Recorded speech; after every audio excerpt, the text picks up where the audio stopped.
Anderson gather in here. You know why people are coming in here. Shout out to the replay gang already. To the future people listening to this on the playback. Also, make sure I'll probably have a special guest streaming tomorrow, Friday, which is Friday. Which is tomorrow if you're seeing this. So be looking out for that. If you don't get a chance to see that, be looking out for me promoting that because it is really important. And it's gonna be somebody you know. So it's somebody you know. So check that out. Also, make sure you check out the Discord. Email me with the Discord, and I'll give you the link. It's a lot of activity in my Discord, and it's actually some good activity in the other Discord as well. That is an ongoing thing. And just make sure you check out the links at the bottom and see what's going on, because you never know what I'll put out something new and stuff like that. And so, with that being said, what we're going to talk about today is we're going to talk about a couple of topics. You see it in the title. We're going to talk about the BAFTA Awards again. I'm probably going to do a video on that. Professor Black Truth actually did a really good video about that. You want to check it out. It's one of his longer ones, but you definitely want to check it out because he actually, what makes it long is really, you skip past like one thing, like some black British chick was saying, it cuts it down by probably like 7 minutes. That's actually what makes it long. And we're going to talk about that. And I'm not going to just be talking about it. This is really a conversation about power. This is a conversation about leverage. This is a conversation about, playing in black men in particular spaces. Because if they would, playing in black men's spaces and how to affect groups that don't think they can be affected. In this case would be Britain's, media industry. The other thing we're going to talk about is Corey Holcomb. I did put Corey Holcomb implosion. I do stand by that.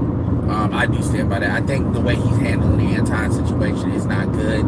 It's interesting because, it's very similar to kind of low-key how Glendon handled it. And that when we say quote-unquote handle, we're talking about what we see. Which for Corey, I think is a lot versus Glendon. There was things behind the scenes it wasn't seen. But the damage was already done at that point, honestly. So it really didn't matter. And Glendon and Corey have obviously differences, but they are both Xers, and you see the Xer tendencies in them. And I don't have an issue with Xers in general, but there's differences in generations and how they go about it, stuff good and bad. And then we're gonna talk about black men and dating when it comes to fear of missing out, and how one of the reasons why black women operate the way they operate is because they don't know what they don't know really what they're missing. When they do see like a black man is successful, with another race of woman, that's when they kind of get it, and then they get angry. And there's a lot more stuff that goes like that goes down a lot more than what people think. Because I'm not just talking about on social media, because contrary probably everything doesn't happen on social media. There's a lot of things that don't get discussed on social media. The Dumper podcast does a good job of talking about that. And so let's jump right into it.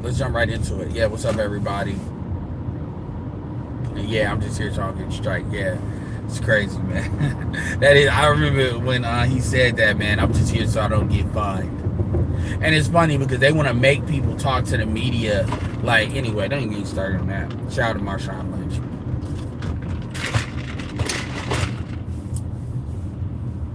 Yeah, the goofy games the media plays. And so let's talk about the BAFTA. Ain't nobody saying the black. That's as far as the black manosphere is dead. If the black manosphere was really dead, you wouldn't have to announce it.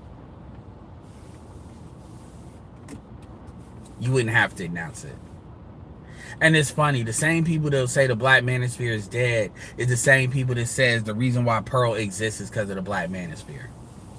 So, I don't really want to, when it comes to FD Signifier, because I heard FD, shout out to Lewis, doing some remixes on some shorts, but, when I heard FD Signifier talk about we need to kill Kevin Samuels legacy.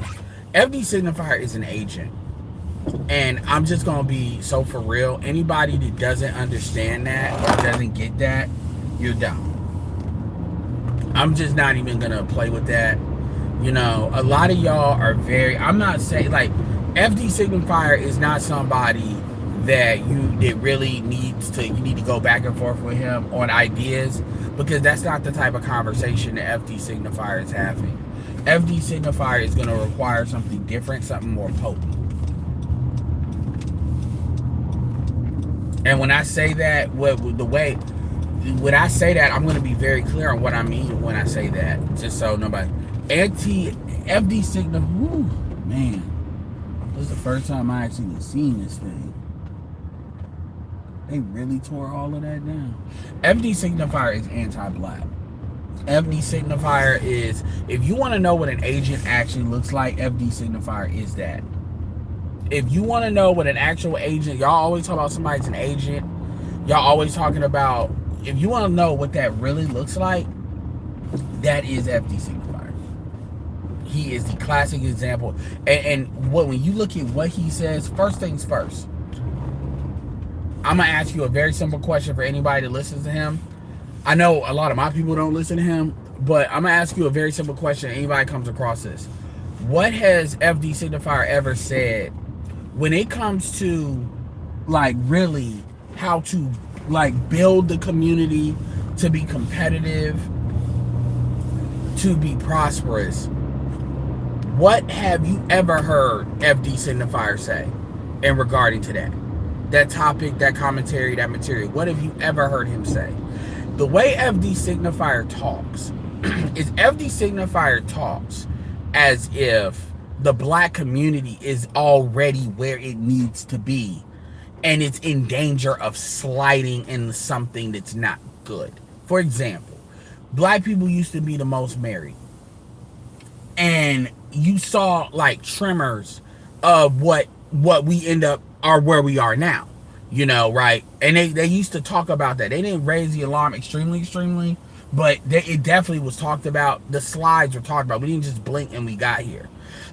So we got from an ideal situation from a not ideal situation. By the way, black women always like the remix, because they don't like because again, women trade in narrative, and like a woman, FD signifier trades in narratives. Which is why I don't do the, like, shout out to Mrs. Z. I guess somebody has to do it, but I don't do the back and forth thing because honestly, like, what I think Mr. Z doesn't do is Mr. Z tries to do too much explaining rather than making a declaration, and then you use the explaining to prove that declaration. So, for instance, and because the way he does his lives too, and I do mine some same way, but his stuff doesn't get to like percolate in the algorithm like it needs to because they're lives, or because things are not cut in the way they should be cut. And that's me making a critique on myself too, because God knows I do the same thing. But FD signifier is anti-black. FD signifier is an agent, and all the explaining, whether it's clips, whether it's videos, longer videos, should go into proving that declaration. I don't need to trade in narratives. We trade in truth. FD signifier trades in narratives. For instance, I don't think most of FD signifier's audience is black. I think they're white. Which shows you that when he's talking about black people, he's really talking to a white audience.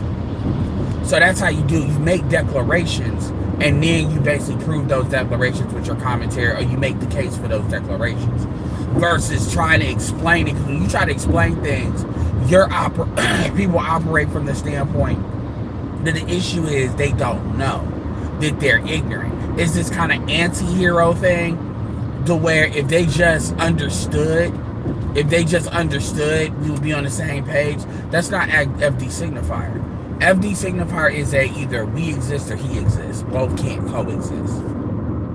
That and I don't say that for everybody. Like I don't say I can't stand Tommy Sotomayor. I don't say that about Tommy Sotomayor. I don't say that about DJ Academics. There's very few people, and when I say exist, I mean be credible.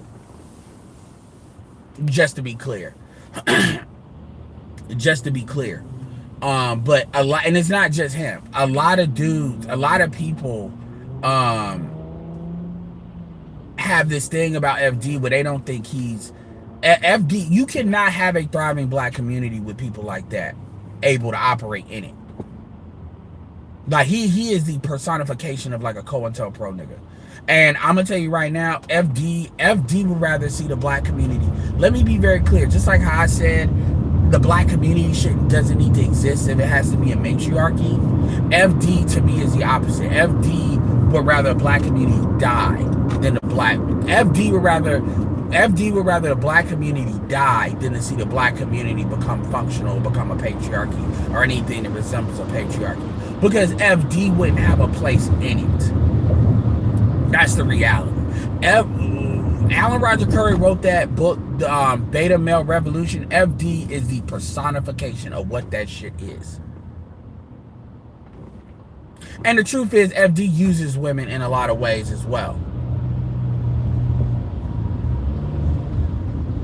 And so, people like him, yeah. So there is no, well, we need to have, and even when it comes from an argument standpoint, the reality is FD knows he's full of shit.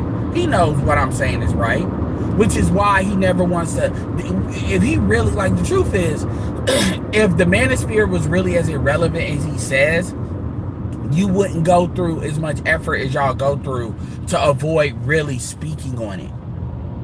Like, FD never wants to speak on certain people, certain creators, or he wants to cut. That's one thing I can't stand. Conservatives do it too, but liberals are like the apex of creating theater in order to prove a narrative. They love pushing narratives. They push narratives just as much as conservatives, because they know if they present their thing, their stuff, like just as is, people would absolutely reject it, which is why they gotta lie their way through it. For example, if we would have knew we would be here, gay people would have never got gay marriage. They probably wouldn't even got civil unions, to be honest with you. But they said that they weren't going to take it nowhere near as far. They've taken it 1,000 times further, 1,000% further, 10 times further than they ever said they was going to take it. And they're still pushing. And so, you know, at the end of the day, FD talking that manosphere. Here's the thing, man. A lot of us don't do this for money. That's the difference with, us and him. We don't do this for money. So you can't affect us in the same way that you think you can. And it ain't really about views, because views is if you try to make money. Views don't necessarily mean influence. Views just means in the algorithm, and YouTube can easily turn that off. Trust and believe the influence, again, and he'll find that out. He's going to find that out. That influence ain't just about no YouTube algorithm. Truth be told, man, like, honestly, it doesn't take as much as you think, to really, like, when you look at, like, where people are, if people were to make a substantial financial investment, I'm not saying to give me money, but you get what I'm saying? If somebody were to get a sponsor and they needed people to operate, I mean, and this is low-key what I think FD does, but you can easily put money into something, and build it up on the low. Like, it really, like, a lot of these people depend on the fact that the algorithm doesn't, like, incentivize stuff, but this is not very algorithm heavy content the way we do it. But FD wouldn't know what to do if we ever put together a channel that's like specific with our space, that's like 100,000 or more, even 50,000. He wouldn't know what to do with it. He wouldn't know what to do with it, because at the end of the day, the problem FD has is the more people listen to what we have to say, it's very difficult to curate a lot of our stuff in a way that makes us look crazy. Like, That's why he had a hard time doing it when he was trying to do it with SWP and stuff like that. The reality is, the more you actually hear us talk, the more we make sense, especially in today's environment. He knows that, which is why you always have to kind of, he does what black women do to black men. You try to make this seem so bad that it's already calcified the opinion before you ever hear them speak, so it doesn't matter. So just understand, FD's day is going to come. FD's day is gonna come, and he thinks, you know, he's cool. That's okay. Ain't nobody doing no back and forth on YouTube. What's coming at him is gonna be a lot more sophisticated. And I'm just gonna tell you the end of the story. It will be known, and FD is anti-black. Anton is gonna go down as one of the types that the type of people that white people sent in order to destroy the Black Panthers. That's who Anton is. I mean, not Anton, but FD is.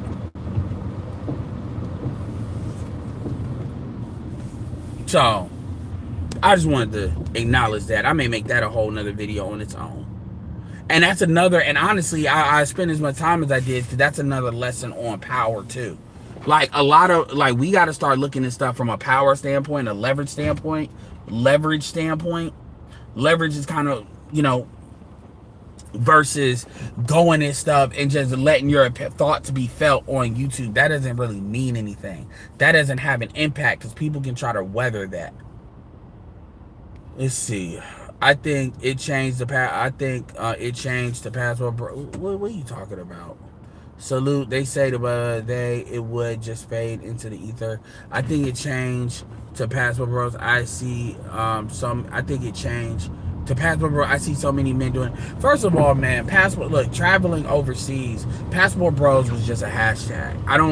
Passport Bros is just a hashtag. That's all it is. It was just a hashtag to aggregate certain content. Like, people want to take it. Black men traveling is not necessarily Passport Bros.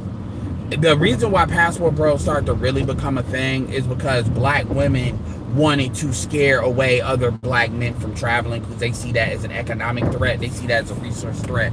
And part of that is female nature, so I don't even blame them for doing it. You know, this is why nobody never cares about what black women do when it comes to going overseas, or what they do overseas, even though they do a lot overseas. Black women arguably travel more overseas than black men. You know, you'll hear black women talking about girls' trips. They'll go on girls' trips with their girls and they're married. But you rarely hear men, like, I still to this day don't hear nobody really talking about that. And I really would like, in fact, I forget the dude that Marty was on there. I really would like to ask him, like, bro, I got a question. Why is it that nobody never has nothing to say about girls' trips? Even though black women travel more than black men. Like, I'm all for black people traveling. I don't have an issue with black women traveling. That's the conversation I want to have. Why is it that black women are cool with traveling? Black women sex tour too. That's another thing that doesn't get said. There's books written by black women about black women sex touring. Shout out to Dennis. The Pursuit of Happiness, a black woman's journey. Just type in Pursuit of Happiness Jamaica book in Google, it'll come up. That book was written by Duke University Press, or it's at least pressed by Duke University Press. So, you know, that's what I'm talking about when you go out of your way not to have a conversation, right? When you go out of your way not to have a conversation, it kind of becomes very obvious that a decision is being made.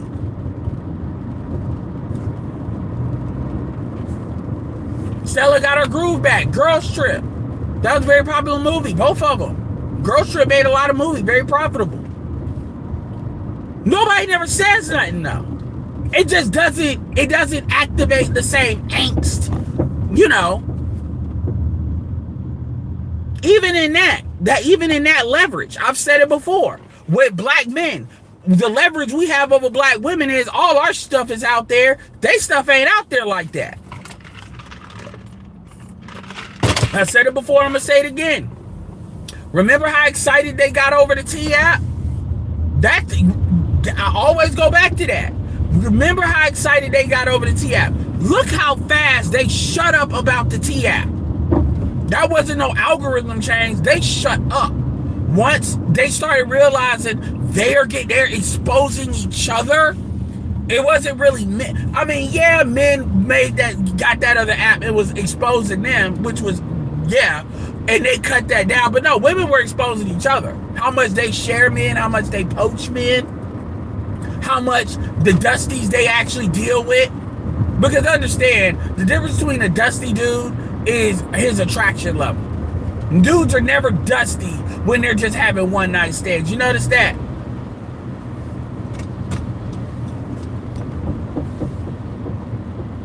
So at the end of the day, you know, again, you want them to, but a lot of dudes like the back and forth with black women. Because as far as they're concerned, that's that controversy that grow in the YouTube channels.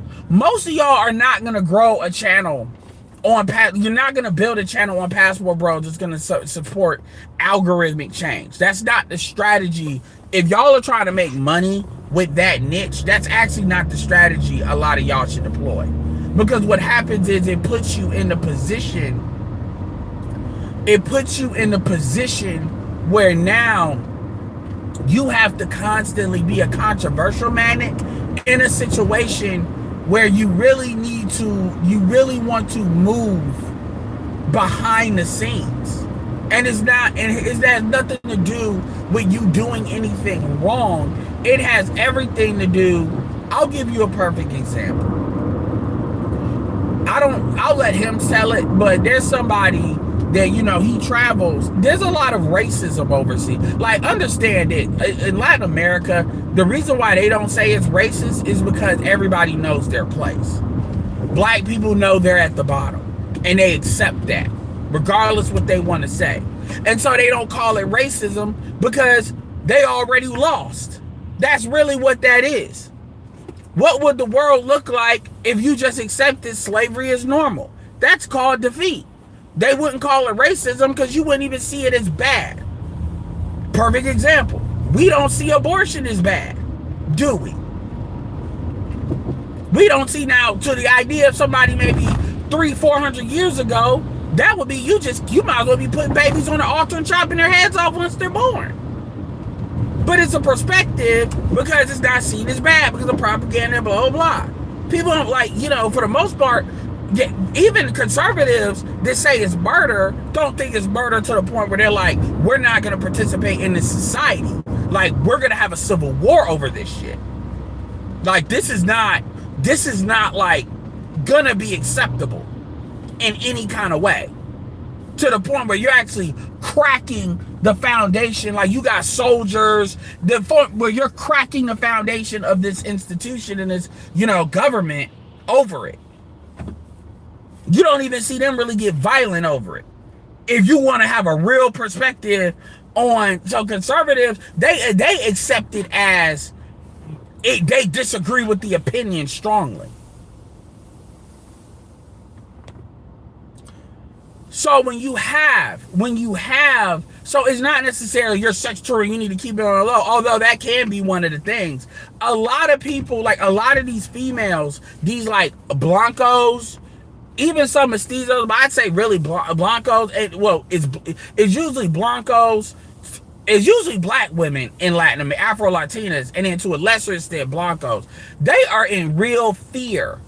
Even if they like black men, it is not what it is here, where they can kind of be associated with black men and then white people will still deal with them. The reality is they will have shit done to them. That, and they will be locked out of, they will be put into a poverty. They will have that, they're not playing. And black women that's associated even with their own people, in their mind, you know, they'll be locked out of whiteness, even though they're already not white. It's an interesting mental conundrum, illness, whatever you want to call it. My point is, if you even, like, let's just keep it all the way real. A big part of what Austin Hollerman had to deal with, and a lot of these other guys have to deal with, has to do with their black. It has nothing to do with what they were doing. Because if a white person was doing the same thing, what a white person would have to do, I'm not talking about Floyd, but even then, but Floyd, like even then, I don't think they would have necessarily did Floyd. Like people can talk about Cuba Dave. Cuba Dave operated for a long time in the DR. A long time. And truth be told, you know, he operated a long time before social media too. When websites weren't as viral, trust and believe. If you don't believe me, there's an old website called Club Hombre. This website has been around since like, I think 1999. And if you go to, I don't know if it's still there. I don't know if it's still there. But that website is for, dude, they was writing whole reports. These are white people, by the way. And some of them even got reports on Cuba. They was writing whole written reports. This is not a fucking forum. It is a forum. But in the forum, they were putting whole reports. I'm talking about essays and dissertations on stuff before you had, you know, images. And well, they had images, but images were hard to put online. They weren't hard to put online, but it took a lot of stuff to put them online. So they had images there too. They had actual people like, dude, this was like, for real. That's a website I've never mentioned before. So trust and believe that before, but see that website, nothing, you can't go viral. So understand that a lot of these people operated a long time. People forget that travel shit was going, well, white people been going around since the 70s. You know, and so my point in saying all that is people have different reasons for operating. A lot of it is racial, because these women don't want to be known as they deal with the blacks, and that may not even be, if you may just be dating like normal, like you're not doing anything that would be considered uncouth. Yeah, you'll be all right. Uncouth, but or like crazy. But at the end of the day, it can be racial. And see, that's one thing that doesn't get talked about. The women always want to talk about race when they get messed with and they're victimized. But they never want to, but again, because in their mind, they don't want it to catch to be. I mean, let's be real. Press 1 if you can hear me. Press 1 if you can hear me.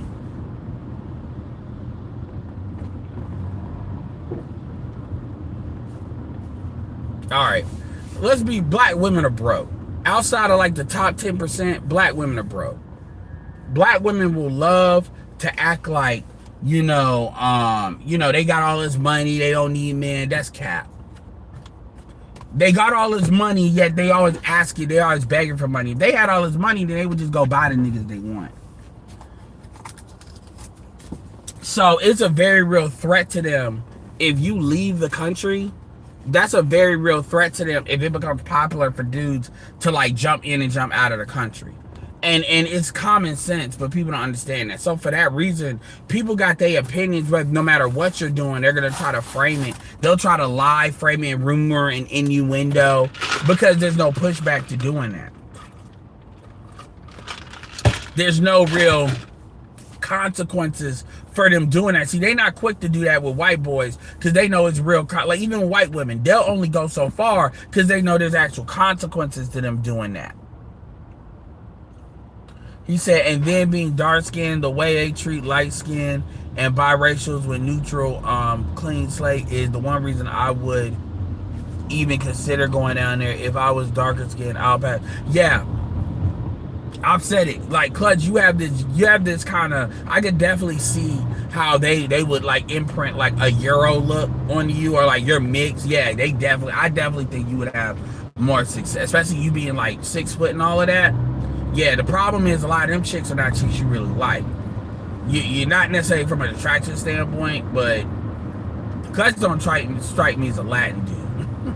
I don't know. Maybe it's me. But yeah, that plays a lot. And then on top of that, then you being American too, now that's just the extra. And see, that's something that people haven't talked about, because you really ain't had no real light, well, other than Skylar, other than 1MT.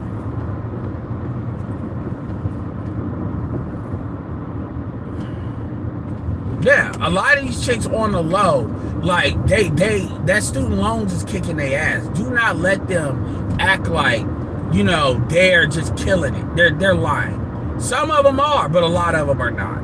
Most of them are not. Like 90, I would argue 95% of them are not killing it. And I argue a lot of white women, but a lot of white women have a lot of more wiggle room.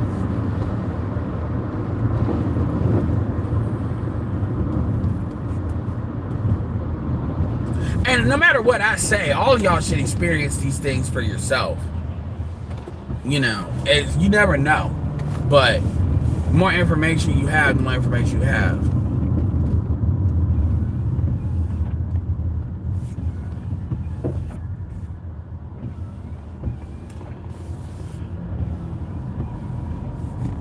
What do you mean, like the passport? You said the passport bro movement, you saying was a fight? Like, what are you talking about? When you say the final blow, are you saying final blow? And when you say final blow to what? Do you understand that every year somebody makes a declaration that the manosphere is dead? BGS does a video almost once a year addressing that. If like at some point, like, you know, people like, just for, even though Fresh and Fit isn't in a black man now people want to say the black manosphere, because if you say the manosphere is dead, you just look fucking stupid. Because it's kind of like, if you say the manosphere is dead, it's like, well, what the fuck are you crying about? Why are you making the manosphere this existential threat if it's dead? See, those two things can't work together. Shout out to Roastmaster, and make sure y'all hit up the Cash App. See, that can't work. Now you'll look just completely fucking stupid, because then it's like, okay, so you're just alarmist.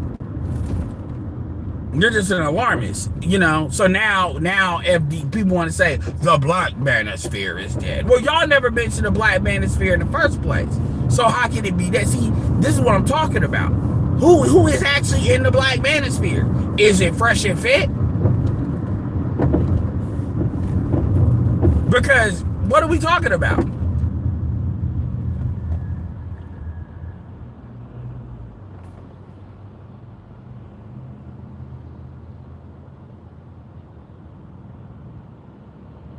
Oh, okay. Clutch said you'd be surprised, not the Chola or the Totakan, but the other. Yeah, okay. No, absolutely. Okay, so I'm asking. That's what I'm asking, man. I'm actually asking you. What do you mean? I'm not asking it rhetorically, because I heard the final blow, not now. So I'm not no. I don't know. But anyway, but like I was saying, man, even still, a lot of people, I get it. They wish the space was dead, but so basically you're saying it's the death of black men talking with each other? No, trust and believe. I can tell you right now, a lot of these younger brothers get it. And a lot of, like, I was just talking to somebody, a dude today, and he's like probably 19. And he was talking about, we were talking about different stuff, but he was talking about, you know, I brought up it's a couple of young brothers doing video game shit and snowboarding. Like, literally, they're pulling a Bubba Ranks in NASCAR, or they're pulling an Alex Hamilton in snowboarding. Like, they're killing it in snowboarding. And they're actually inspiring a lot of younger dudes, you know, on the low, to get involved with snowboarding. People forget with skateboarding. My younger brother liked skateboarding. You know, and you know, it wasn't just Lil Wayne. He did that before that. Lil Wayne just accelerated like the whole culture. So that's why he jumped into it. So the thing is, and I was talking about how our culture needs to start, our culture needs to stop being so compressed. We've allowed them to compress us into like these boxes. Like, and at first it started with pop. I was talking about pop music. And he gets it.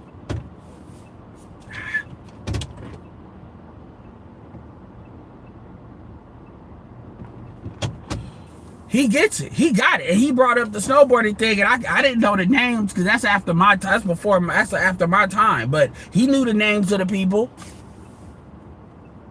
He knew the names of the people, of the snowboarders that were killing it. And you know, he had that look. I could definitely see. And he don't look like, quote unquote, oh, he looks white. No, and he was FBA. He was even he brought up a lot of different stuff. Even the Jewish thing, he knew the oh man, Jewish, and he wasn't like, dude, some of these people know more than what you think, man. They do. And you know, the reality is, you know, they keep talking about hearts and minds. A lot of the issue is these people grew up in this environment. We're just telling them they're not crazy. That's all that is. We're not feeding ideas into them that they wouldn't have got on their own. We're just telling them they're not crazy, and there's more people that think the way they do. We're just telling them you're not isolated. And real talk, if I would have had the website up for the link to the Discord, I would have gave them the website and said, go here. Like, you be like, dude, you'd be surprised, man. A lot of these, because again, these people grew up with the systems already cracked. Remember, these people came up, and they came up after the financial crisis.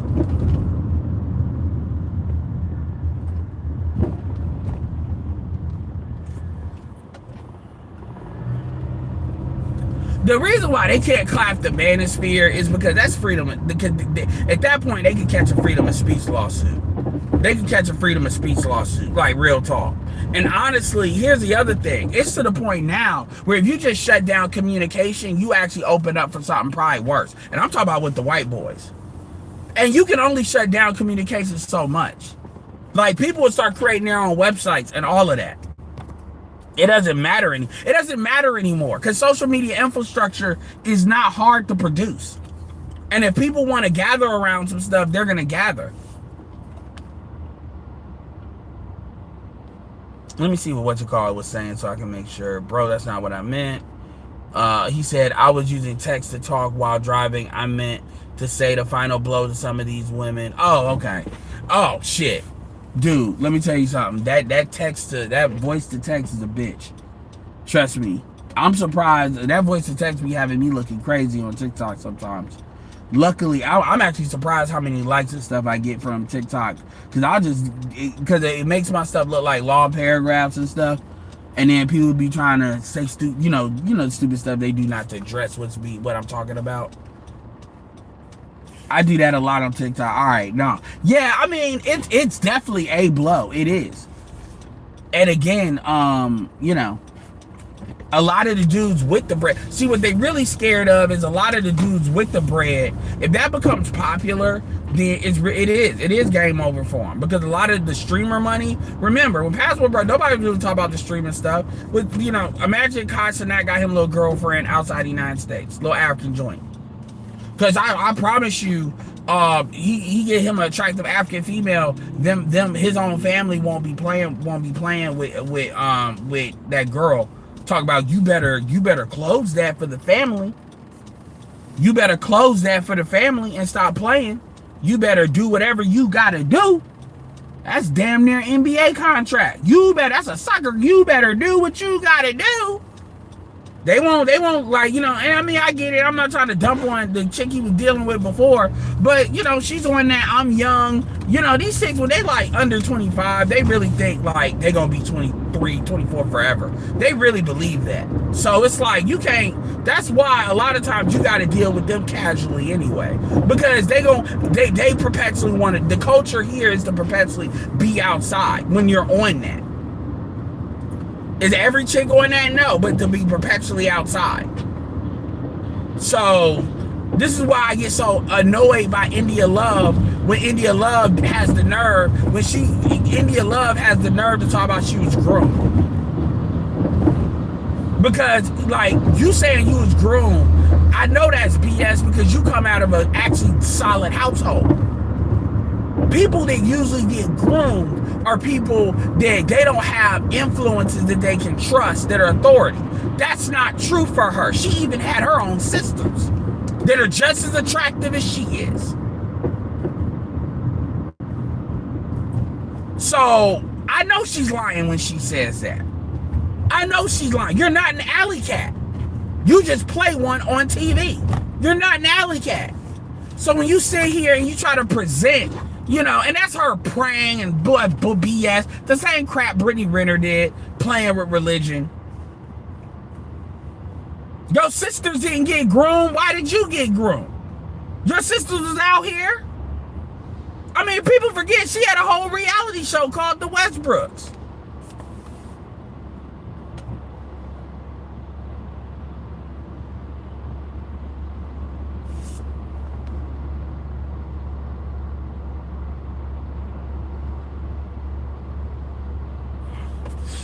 He said, what do I think about Aisha Diaz on? I mean, hey, content's got a content. I'll take Earnest Leisure is valuable to me because I use their audience to find black people that are interested in making money and investing, because that dovetails into my other stuff that I do. So, I'm not going to hate on Earnest Leisure too much, but they're not serious. You know who they fucking haven't had on there? Please correct me if I'm wrong. If I'm lying, I'm dying in the comments. Dr. Claude Anderson. They ain't had him on. I don't even think they've had Boyce Watkins on. Even though Boyce Watkins be on that talk, I don't think they've had. They may have talked to Robert Smith. Yeah, they're not serious. They're not serious. They're making financial entertainment content. And I forget what's that dude, the rapper with the big chain, that he raps, but he really more of an influencer. I forget his name. And I forget his name. But that's somebody he would have on there. So you pretty much legitimize, you legitimizing the scammers. Look, man, I ain't got no issue with Aisha Diaz, but let's keep it real. Aisha Diaz has been to Dubai. You use your imagination on what happened there. Aisha Diaz is old. She's a very attractive female that she's an old hoe now. That's just real. And so women talking about like being a baddie is a career. A baddie is an escort. Let's be real about that. You're trying to remix what that is. Maybe Killer Mike. Maybe Killer Mike. They ain't had Killer Mike on there. They ain't had Lil Flip on there. They haven't had, there's a lot of Chameleon there. There's a lot of people and maybe I just don't watch them deep enough, but there's a lot of black people they could have had that they didn't have.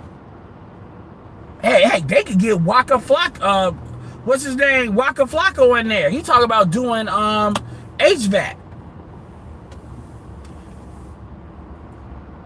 I didn't say, yeah, Fresh and Fit don't count as Black Manosphere, but to the outside looking in, they see they're black, so they would associate.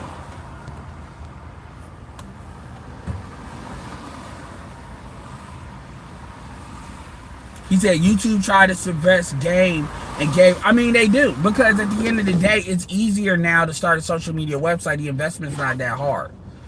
Like, because you can just, like, it's easy, especially if you're willing to pay some of these influencers and you got a gimmick, with these apps and all of that. It's easier now because they're the baseline, but they're not the only thing. People will gather on the bigger networks, but people will be on other stuff dang.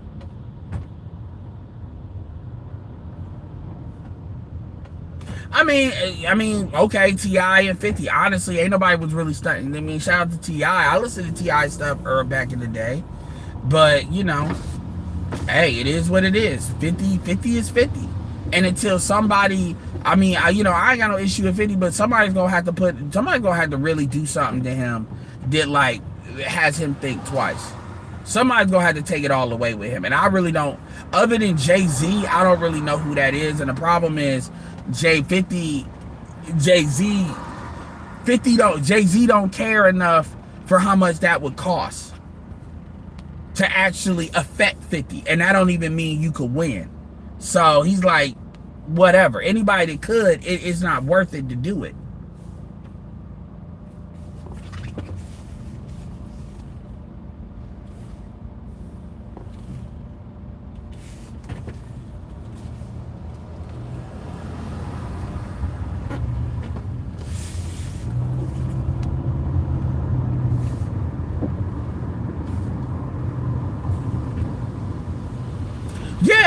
The reality is, again, man, and he was talking about the cost to get involved, the cost to be, if you to do it for real, you got to be able to get in certain environments that, a lot of black people are not close to. It's not like the culture's there, like for and stuff like that. Yeah, I understood what he was talking about, absolutely. This is the type of stuff where you got to have more middle class households or upper middle class households to really get involved in. You know? So, yeah. I mean, it's a lot of stuff, man. You know, it's a lot, like, and we get pigeonholed into this goofy stuff. Not just the goofy stuff, but even when you look at, like, sports and us, you know, being, like, honestly, black FBAs don't play soccer enough, to be honest with you.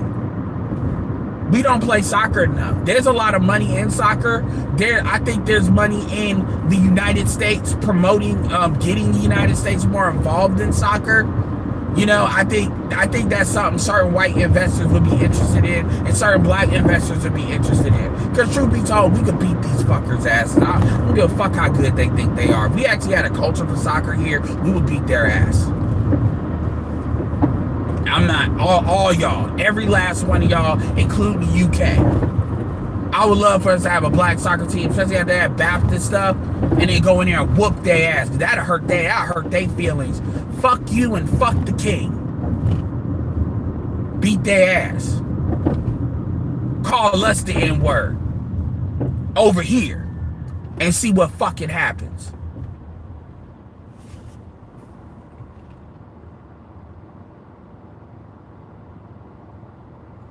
And that's a generational thing too. And it's on people to invest in a new generational culture as well. But people want to keep everything street or make everything street. I mean, Lil Wayne is quote unquote street, but he saw the value in skateboarding. What happens is it pigeonholes us into certain things, and they want to do that so we don't pursue power in other things, like economics and other things. There's a lot of money in soccer, yo. And it ain't hard. It ain't hard to put the fields are already there out here. The fields are already there out here. Everything's already in place.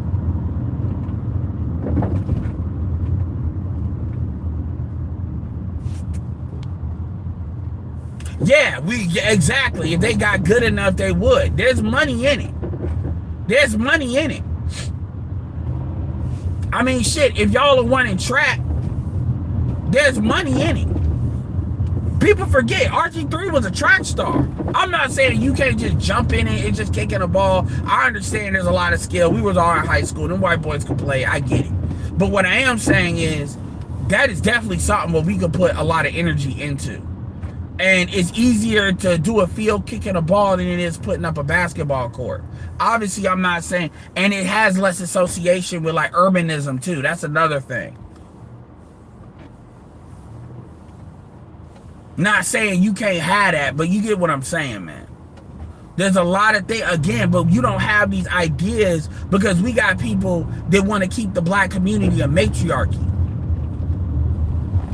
So these ideas are not flowing because women are not going to have them because women don't build.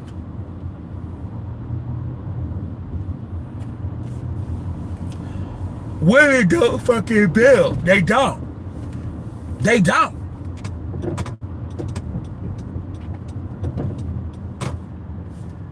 That's why they always bitching about what the fuck. I mean, you know, black people, I mean, swimming, yeah. Swimming would be a good one. But soccer is definitely scalable. Black people already do wrestling. You talk about WWE shit. Black people already wrestle. But because truth be told, wrestling, a lot of times they like to get you involved in wrestling because wrestling is a good augment to football. Because strength training and stuff required. And the skill, it's transferable. So a lot of times the coaches will, if you want to play wrestling, they'll get you a wrestling. Truth be told, they'll get you to do track too if you do it. Depending on, they'll try to gateway you into all those other things, and they be wanting you to perpetually condition.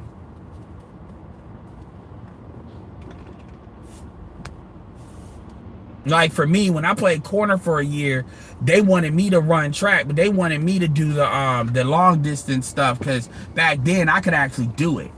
You know, I couldn't do any of the sprints or the fast things, but I could definitely do they wanted me to do the 2 mile. I was like, fuck that and fuck this team.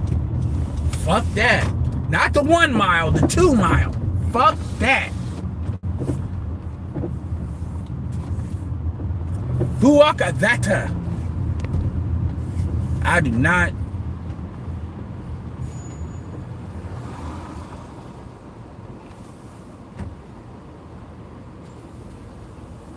He said, I just finished watching the Europa League. That's the only second most prestigious tournament under the Championship League, but stadiums were still packed for. Yeah.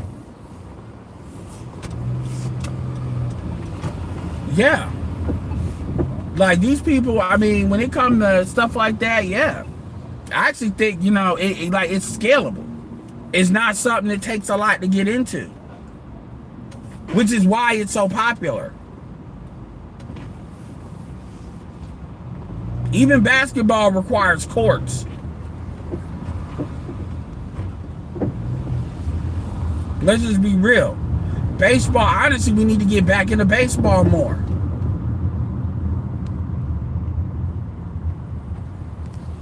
Sure, I could have done it, but I chose to work.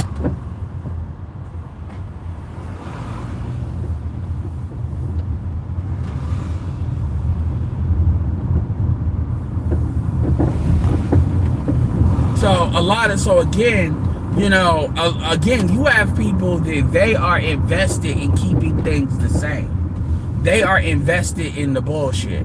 And a lot of these people don't want to be honest about that, because if they're honest with their intentions, then people wouldn't listen to them.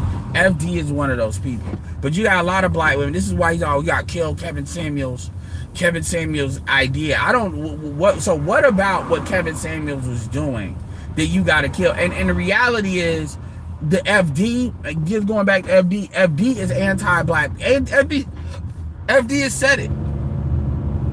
FD has said FD is anti-patriarchy. He's anti-black patriarchy.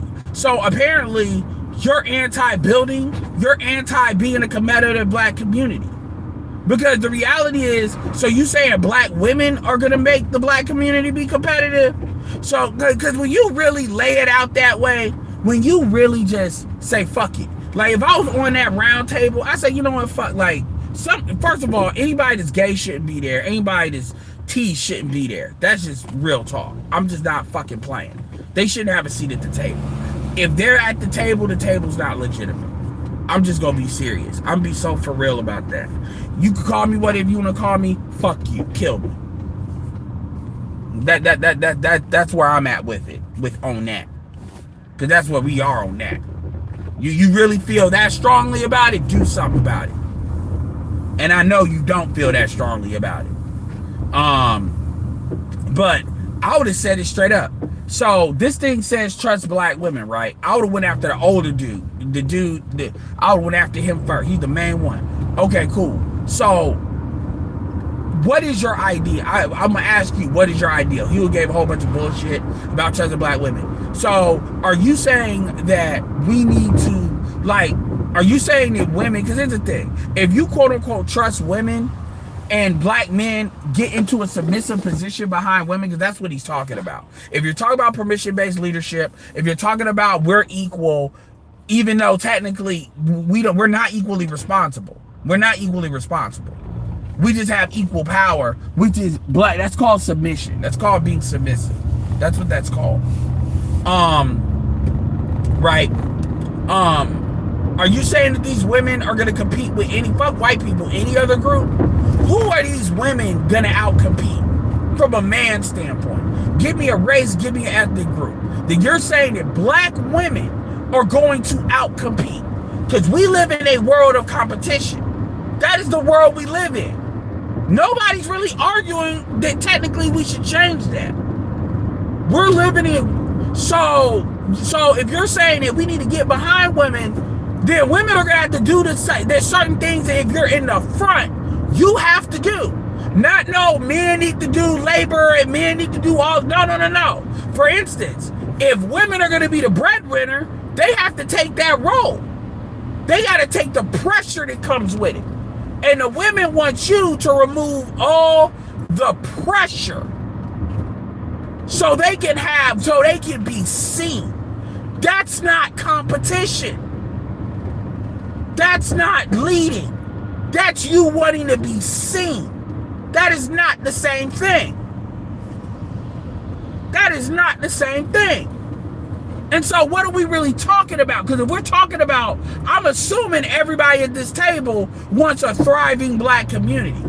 I'm assuming that. Does anybody not, in real talk, I would literally ask, what does a thriving black community mean to you? Everybody, let's go. I'll start.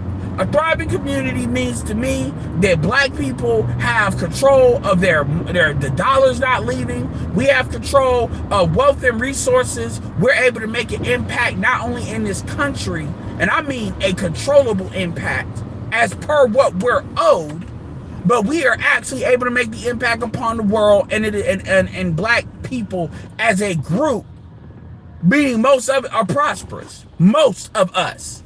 That is what it looks like to me. What does it look like to you? And the gay motherfuckers probably gonna say something. I just want to live in a community that accepts my gayness and me fucking other men. That's what their ideal is. I promise you. That's what they're gonna say. Or if they're smart, exactly. Of intact family, or if they're smart, what they're gonna say is they want to where, you know, there's gender equality and gender equity and all this. I'm like, what does that mean? I actually show what it means when I say that. When you say gender equity, gender equality, what does that mean? Because you can say it's gender equality for women to have to sign up for the draft. How many women do you think are gonna vote for that?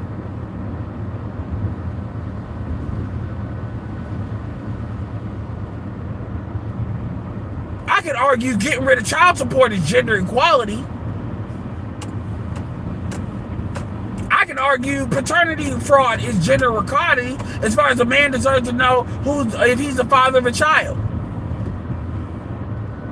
So the reality is, you ask these people, what does that mean to you? And they're going to say a whole bunch of vague stuff. What does that actually mean in practice? Not no, I want gender equality. What does that mean in practice? Like, for example, show me something that's not gender equitable and show me how gender equality corrects that. They won't do that because that's not what it's for, because they're designed to be ambiguous to create confusion. Part of when they say all these ambiguous terms, they are sowing the seeds of confusion.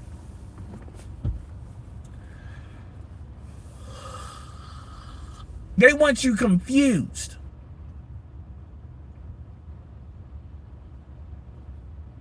Because if you're not confused, they can't get away with what they want. You say, you see what happened to Sarah from Xbox? Black woman career who got beat out of her position by some Indian chick. I mean, yeah, that makes sense. They giving a lot of these Indians. You're entirely right, bro.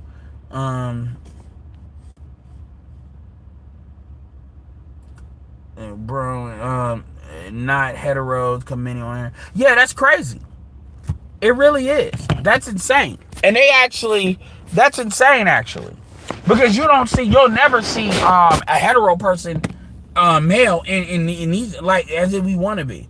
South American fans can get it too. They better not, oh yeah, like if they start talking shit here, they're gonna get their ass whooped. Fuck what we think about soccer.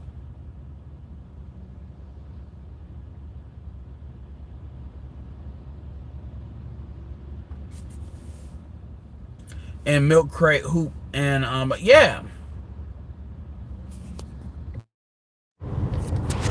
Appreciate Roastmaster for the suit, for the cash app. Much appreciated, brother. $30, much appreciated, brother.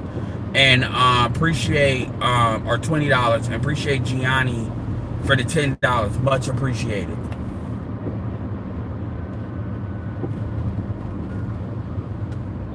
Yeah, when we take our, especially, I mean, shit, we don't control, like, especially, I mean, look, man, the two top billionaires, they're black or in tech. And we ain't talking about all $100 million dudes, we just about 200. Like, for real. But we can't do that because the women are about the shit women are gonna be about.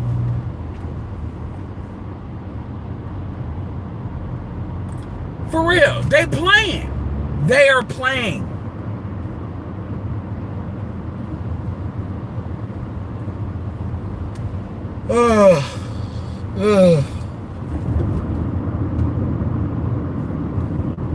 They're playing.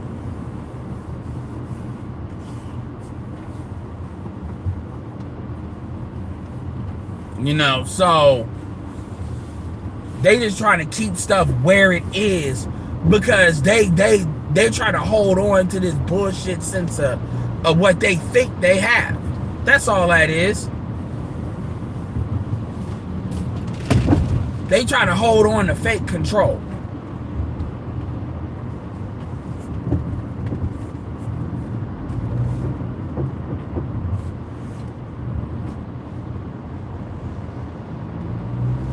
Man, the reality is these women view what these, let's just keep it real, these women want to do a dual mating strategy, which by the way is something that people never really bring up or call it that. They want to have sex until they're 33. Now they'll go up to 35. They want to do the casual sex game until 35. And then they want somebody to deal with them and all that trauma and all that bullshit that comes along with that. They make it and all this. It doesn't work that way. Go date outside your race if you think you're that valuable. Cut the bullshit. Date out. Go date outside. Because I ain't going.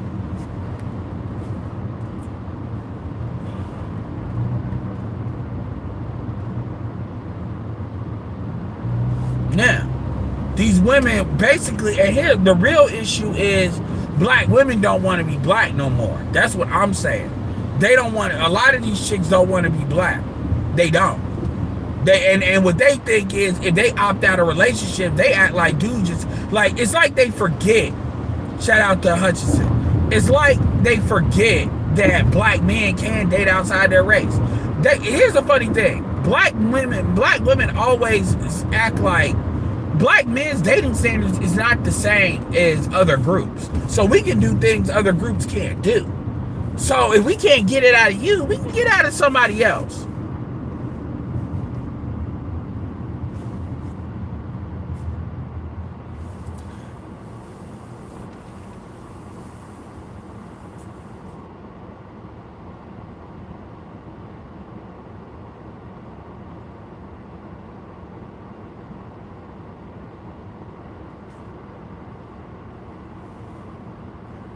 Exactly, her cooperation.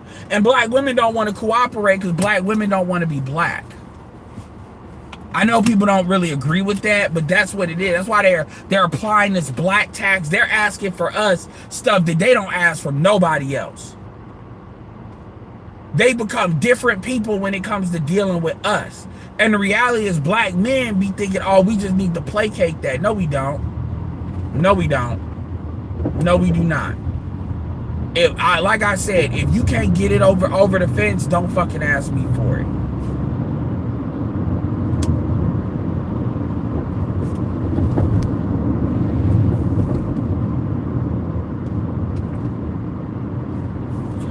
Well, it ain't, I mean, everything ain't for everybody. I'm not a soccer. I don't say what I'm saying as a soccer fan. I'm not a soccer fan.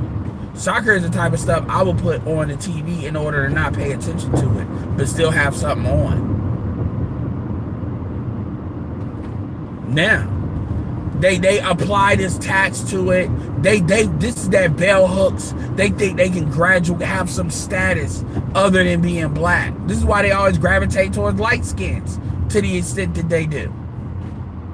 Even Afrocentrism, a lot of these chicks don't really want to deal with. And it's just everybody know, but it's most. And so they get mad. So anyway, I've talked about all of that. Let me talk about some of the stuff that's on topic.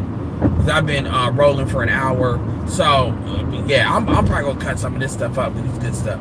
Yo, so as far as Corey's concerned, here's the thing with Corey, man. Corey, look, I fool with Corey Holcomb. You know, I've watched 5150 twice in the last, like, month with this situation. Before that, I haven't been watching it.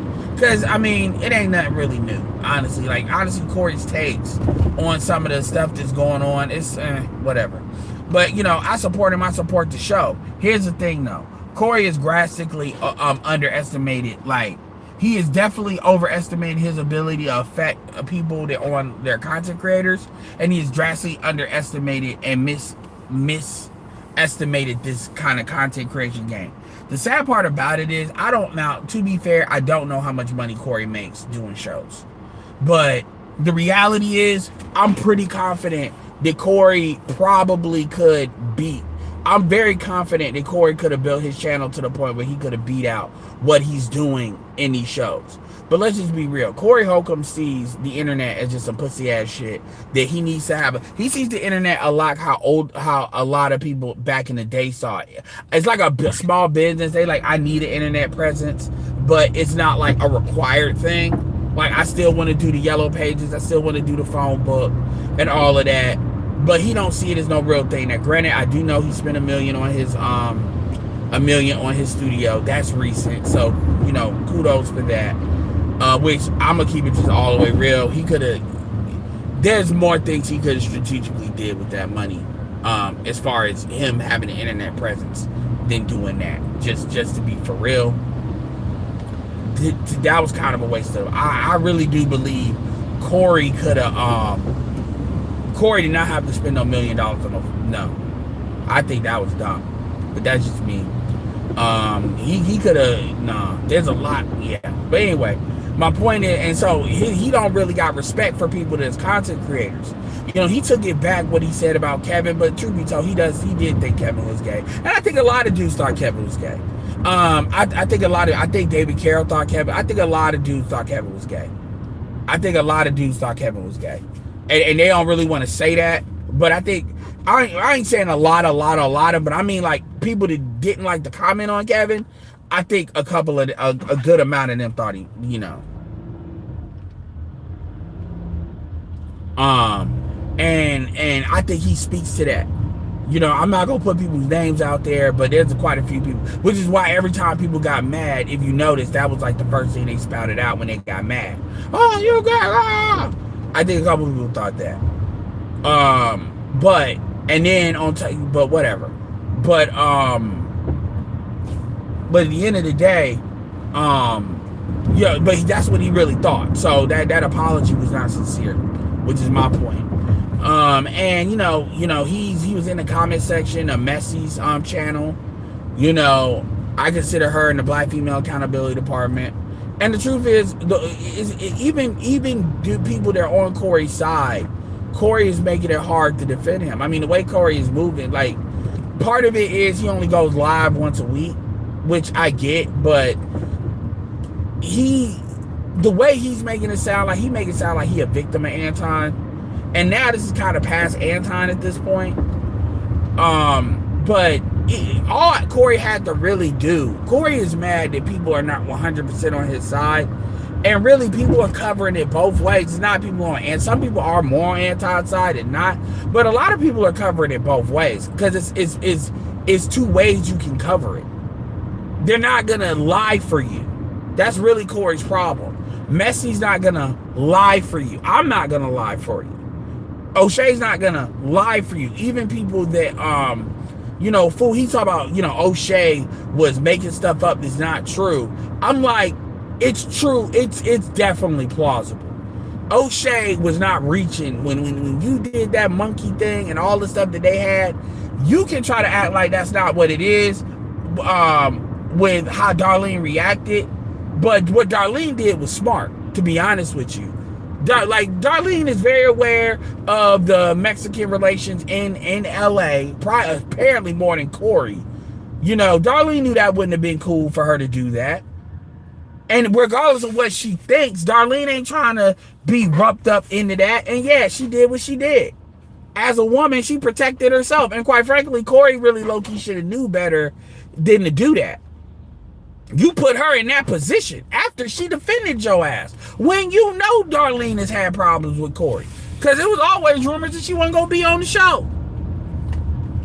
It was always like every once in a while, and so Corey is not without his faults. People fuck with him despite that, but to get mad because like O'Shea's a very dude that pretty much proved that Anton was lying.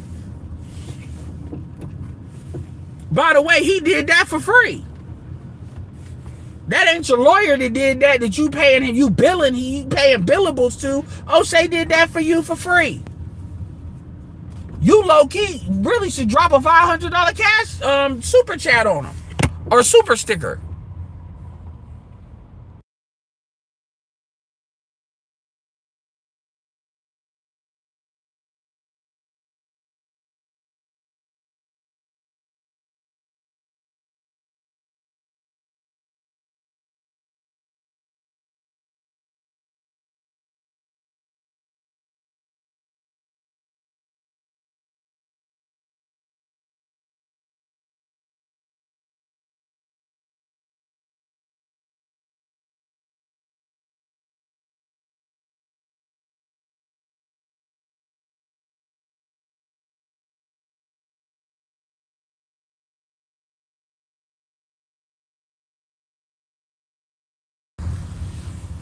No, I muted it. I muted it. My bad. All he had to do was shut the fuck up, and I'm gonna say that just like it needs to be said. Wait, actually, the most significant thing he did to Anton was it wasn't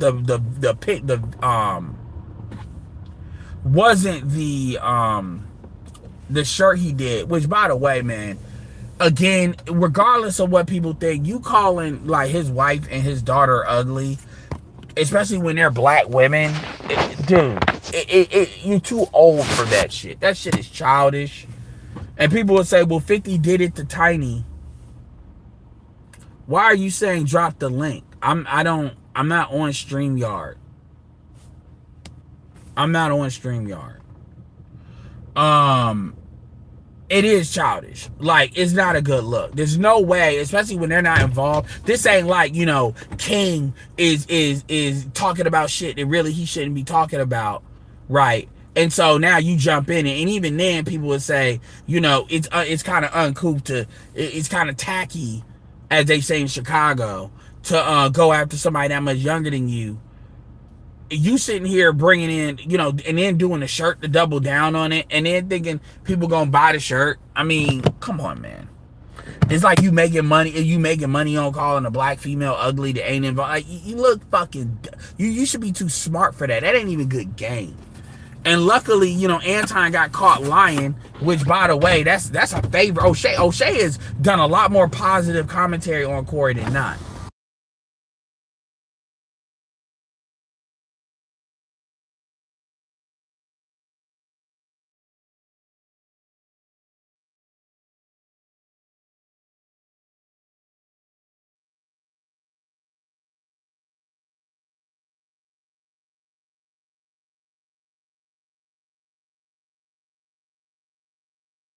Yeah, you coming in here, drop the link. Like, what you about to jump out the window? If I had a link, I would drop it. You about to jump out the window for Corey? I don't like Anton. So, it is what it is.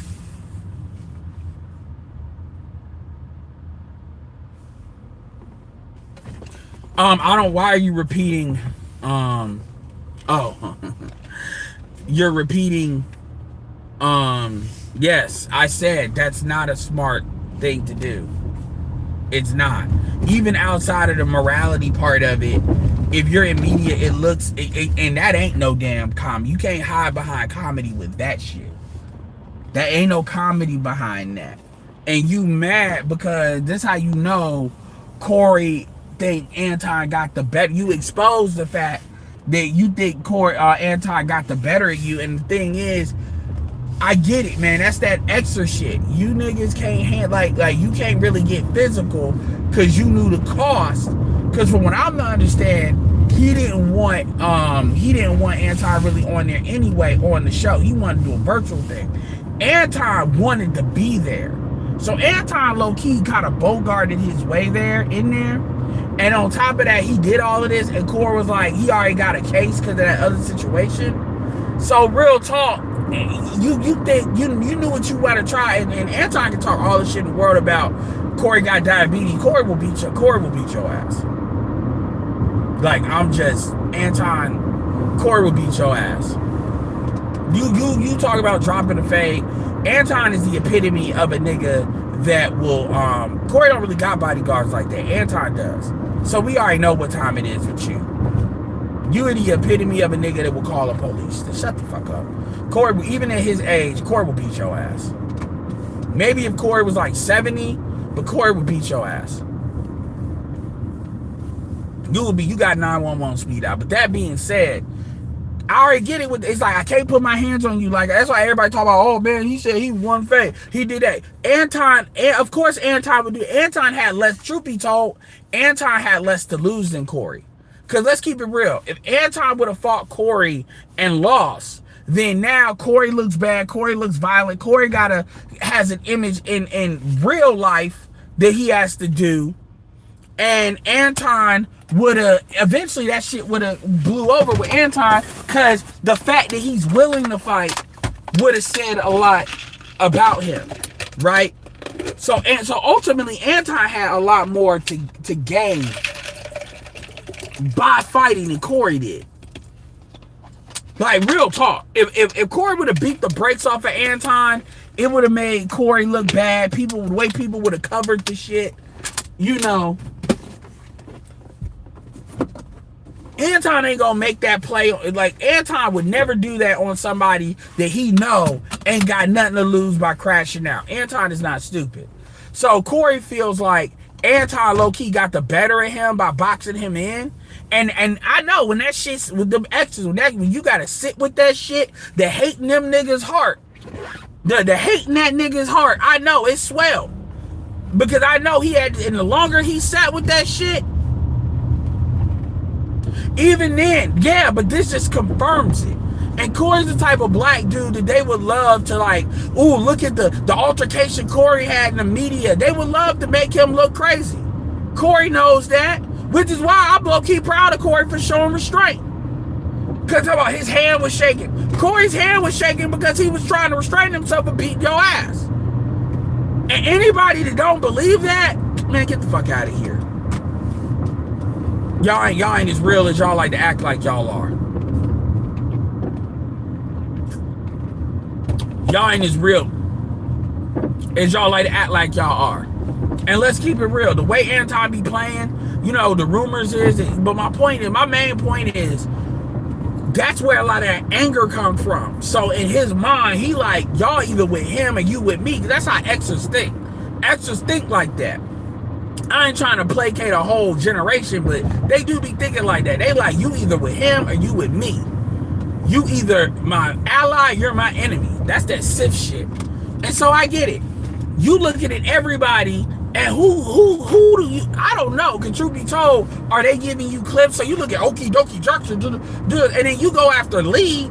You got your dumbass lawyer, and yes, your lawyer is an idiot, because if he was actually a decent attorney, he would, number one, you going after another black attorney, like as if he got some obvious shit. Oh, he's retired.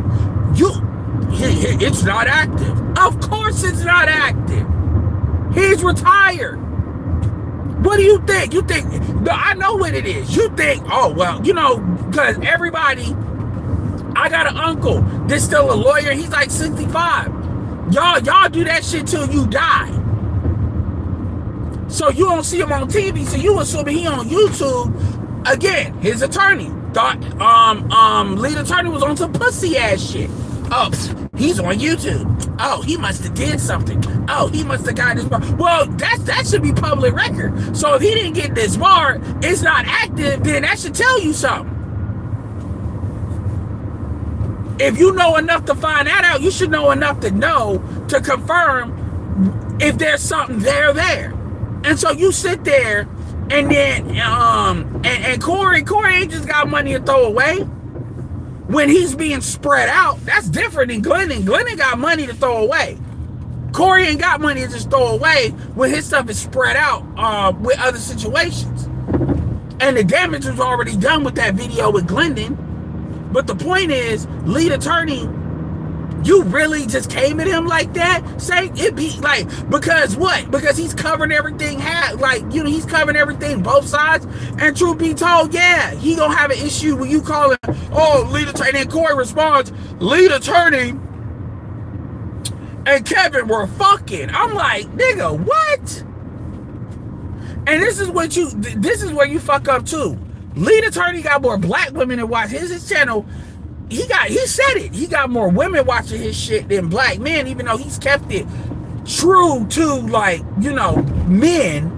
But at the same time, you know, he obviously, you know, he doesn't make, he obviously incorporates the women in his audience. So his channel is always been presented as a balanced channel, because he's always been presented as like a balanced guy. Because I'm sure he represented men and women in divorce, right? So it really, he didn't have to shift, you know, on his stuff. He just keep being him, because that's how the women came anyway. So, you know, so he has a balanced channel. So it just makes Corey look retarded, especially after you putting up black women that ain't got nothing to do with it. Talk about they look like monkeys, and you got your light skin. Because truth be told, if people want to really play that game, they can just put your light skin, your high yellow, and look, she seems like she's cool. Your high yellow white for in law. I think this nigga's a colorist. If you want to really play that game. I know he had a female co-host his channel, because that's somebody that he's, you know, I guess, you know, mentor, I don't know, but somebody, you know, he's helping with her channel, and her channel is actually starting to pop.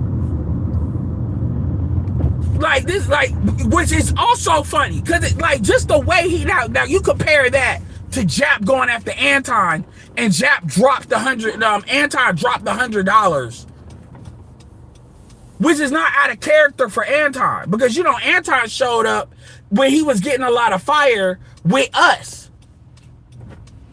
And Jap completely changed his tune.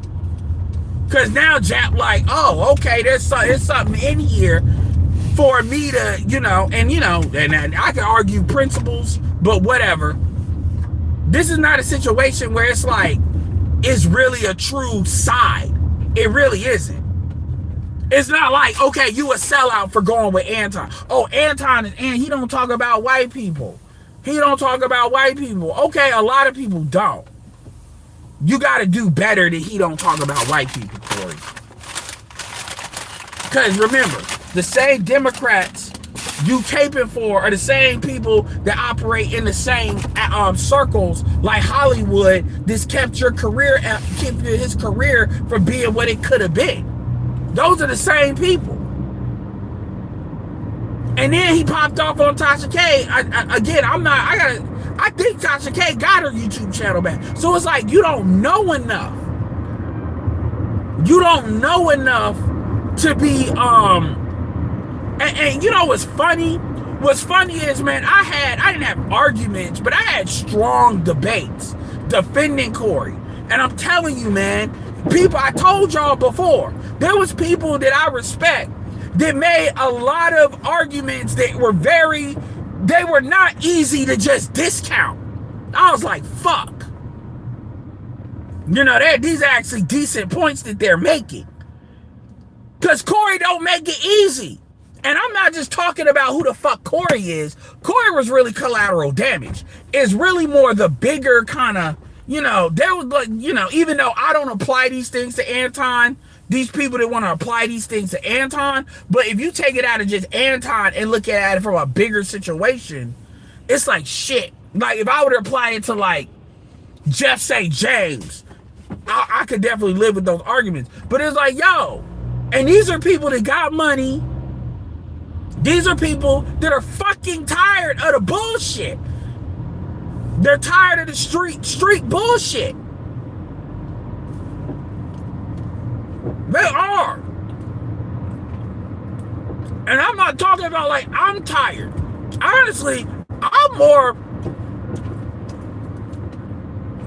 like one of the I'm the nicer ones when it comes to street shit. Clutch is on the right of me, Xanatos, and there's others that are a lot more ruthless. And I'm not even talking about on some, they mad because they didn't get no bitches. Because I'm talking about niggas that get bitches, but they really see that as a problem. And they were making some very compelling arguments. And this is before Corey did, this is before the Corey shirt shit. This is like when the shit first popped off. And the sad thing is, if Corey would have just stood back, the shit he said, probably off key, saying, and you take that bitch with you, as fucked up Anton really more than anything else. That shirt made Corey look bad. Even though Anton looked like a liar, nobody really cares about that because you still did it.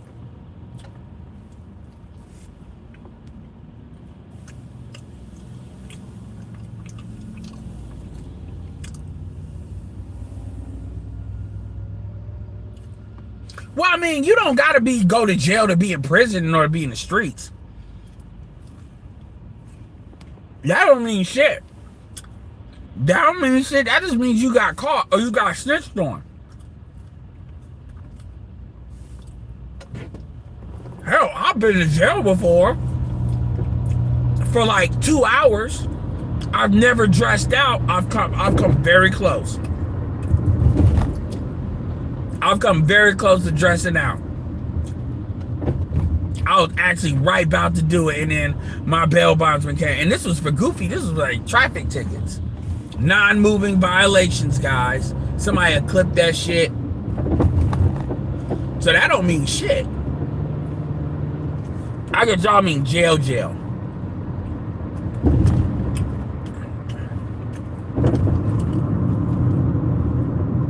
So, I mean, like, Corey makes it very hard. And I don't want to hear no excuses because Darlene is right there. So you definitely got somebody to tell when you full of shit.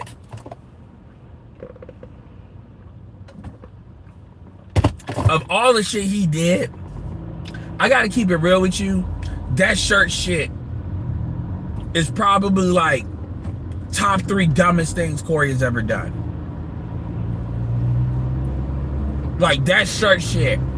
Like, nigga, that's some blackface. That's literally like some blackface level shit.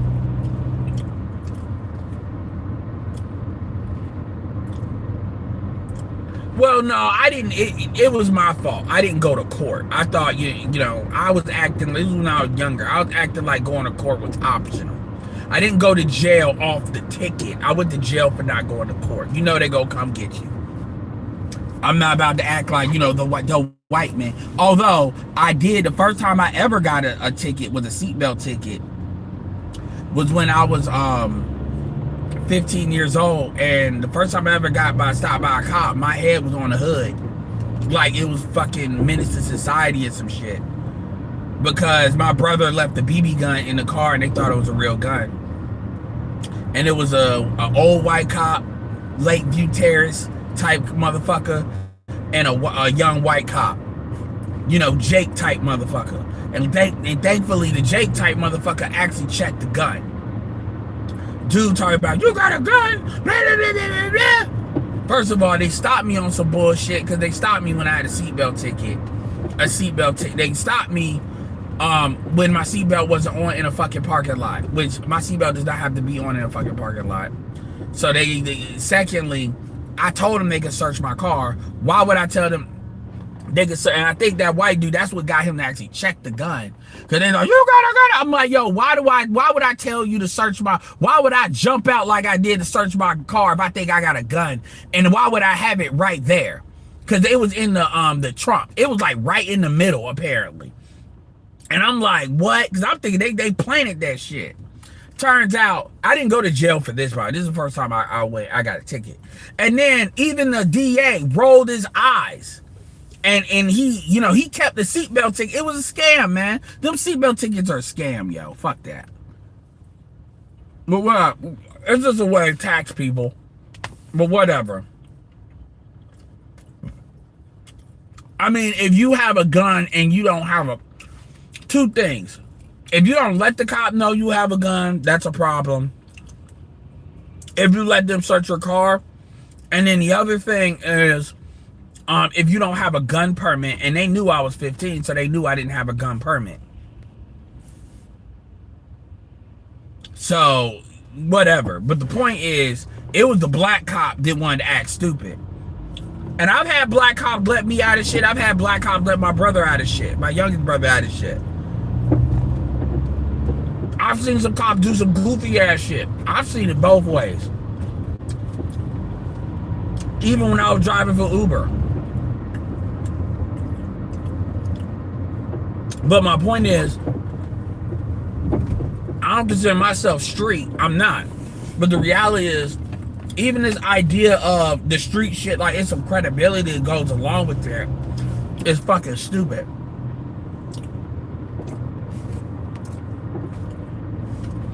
It is what it is.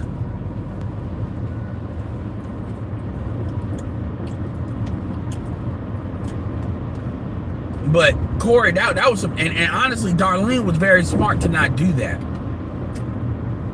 Remember, Darlene got a half Hispanic, half black son, light skin. I mean, you know, like that was very dumb. Like that was very dumb. And I'm sure Darlene or somebody said something to Corey about that. I know they did. And Corey was on something. No, fuck that. Fuck that lame ass, fat ass nigga, cake ass nigga. Just like a female, you getting your emotions. I'm like, give it a week, nigga. Give it another week.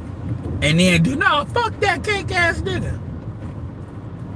I would say his daughter ugly. I know I say fuck your daughters, but damn. That nigga took fuck your daughters to a whole nother level. Fuck your daughters. Put it on a shirt.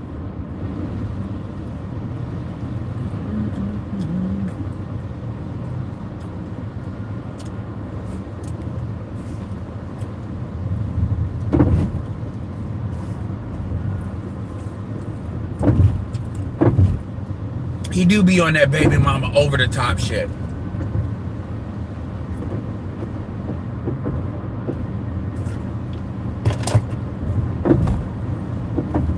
Niggas really out here, and niggas ain't about to jump out the window for Corey.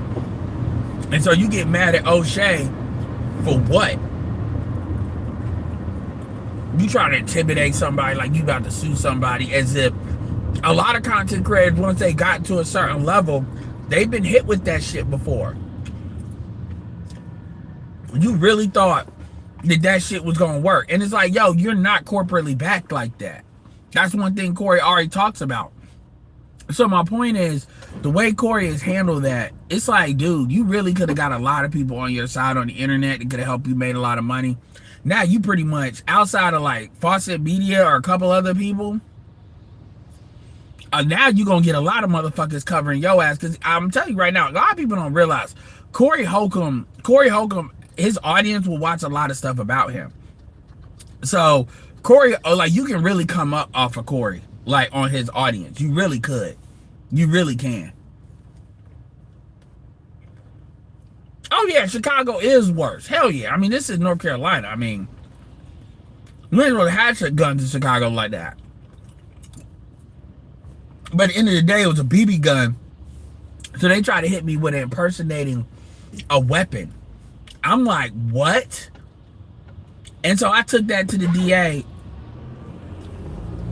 I'm sitting here like not knowing what the fuck. And see, that was another reason because I actually went to court for that one. I don't know what the fuck that's gonna be. And even the DA threw that out. Because he had to put it was a BB gun. And he asked me, I said, it's really fake, but like, it's not a real gun. I wouldn't have had it in the car. But he still got me that $180. And remember, this is $180. Remember, this is $180 in 2002. So that's a real 180, man. Not this shit down. That was 180 back when $5 meant something. Let me put $5 in it. Let me put $10 in the car. Now $10 in the car don't mean shit. Do you realize that $5 in the car in like 1990 is probably like $20 in the car now? Yo, let me get $5. Put $5 in the car.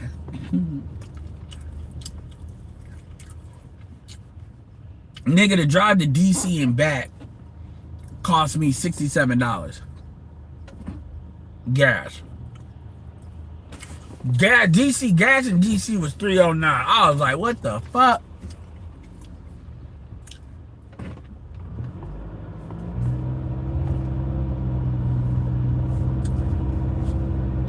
Yo, let me get $5.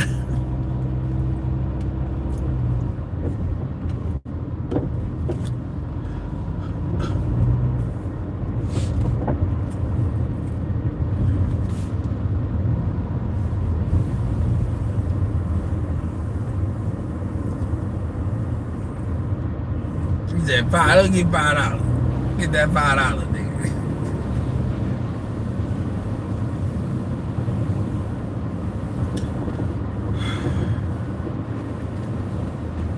He do.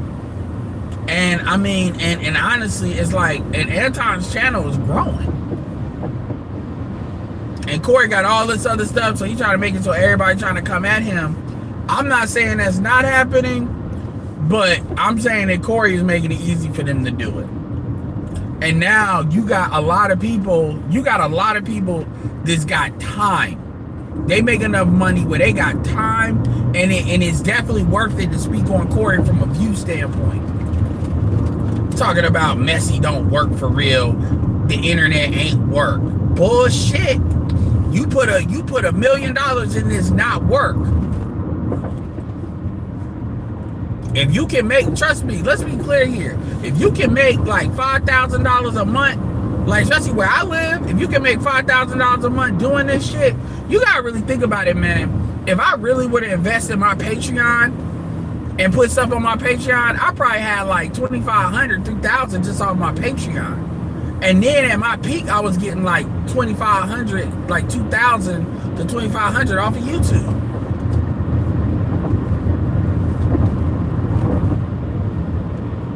Like, so trust and believe, and that's even with this. Because the money here, the way you do it is Patreon. Get you a Patreon, get people be in there for like $5, $10, however they want to donate. Get people in there, $3, whatever. A lot of people throw $5 a month at people they support, especially if they're putting decent content out and you put real exclusive shit, not just bullshit, and not never posting like I do. Right?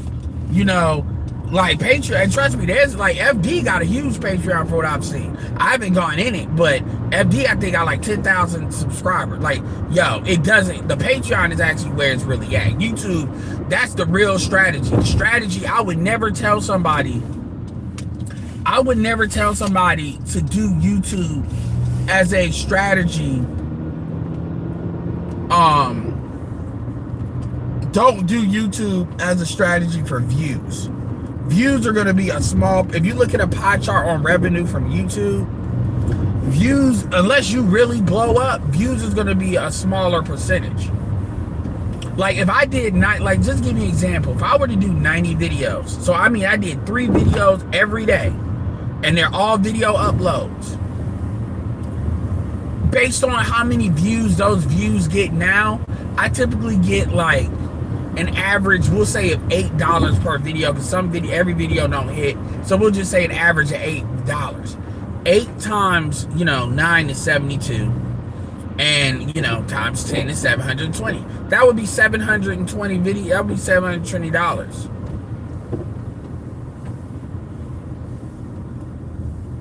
It's not worth it until, you get, and now granted, if you can get to the point where you can do like $30 per video. So if I could do about 5,000 views per video, that would be about $30. Even still,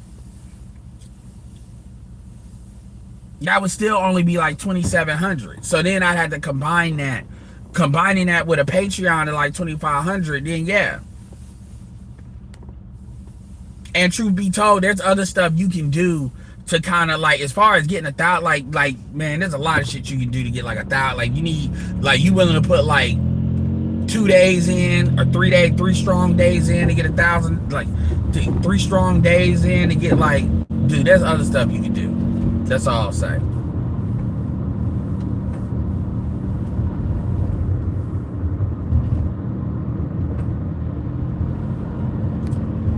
Oh, you said FD a whole 304. I thought you talking about a whole 304 was for real. I mean, yeah, I mean, and that's another thing, man. Like, I'm sorry, man. You all don't even say that shit about Hitler. Y'all don't, there's some of the most, y'all don't say that shit about Epstein. Like real talk, it's when people just got more angry at Kevin than they are Jeffrey Epstein. They don't say that about R. Kelly, let's just be real. They don't say that about R. Kelly. So as much as they try to act like, you know, R. Kelly is evil. So again, they're upset about it, and that's how you know. And I told this to somebody and they got mad. I said, y'all wouldn't feel that strongly if what he said wasn't true, and what he said and what he did had no impact, y'all wouldn't be so mad. Y'all wouldn't be so mad. This dude has been dead like 4 or 5 years now, and y'all are really out here acting like he is still alive. And that is very few people that have even that kind of impact on this world. Like, for real. Like, the level of anger, residual anger, that a lot of the fact that FD can even invoke Kevin Samuels and still make money is kind of crazy. I'm gonna keep it real. I really wish Kevin Samuels' daughter would get online and really talk shit to FD and dare FD to say some shit. But the truth is, and if you notice, notice how FD don't never talk about no other black females. He won't do it. And that's another way of dealing with FD too. If you get a lot of the black women to really break down his arguments, then he won't have nothing to say.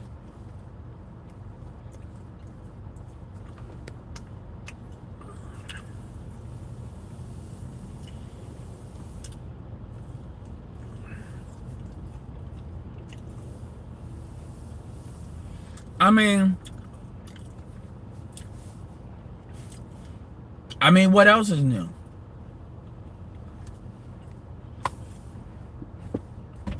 All you gotta do when people get on Twitter and call somebody the N-word, all you really gotta do is say, you know what? I'm still fucking white bitches though. I'm still getting white pussy you can't get though.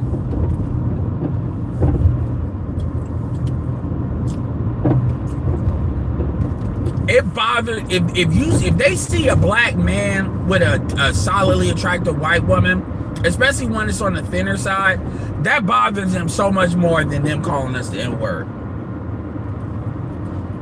The only thing you do when you call me the N-word is just prove to me white supremacy exists.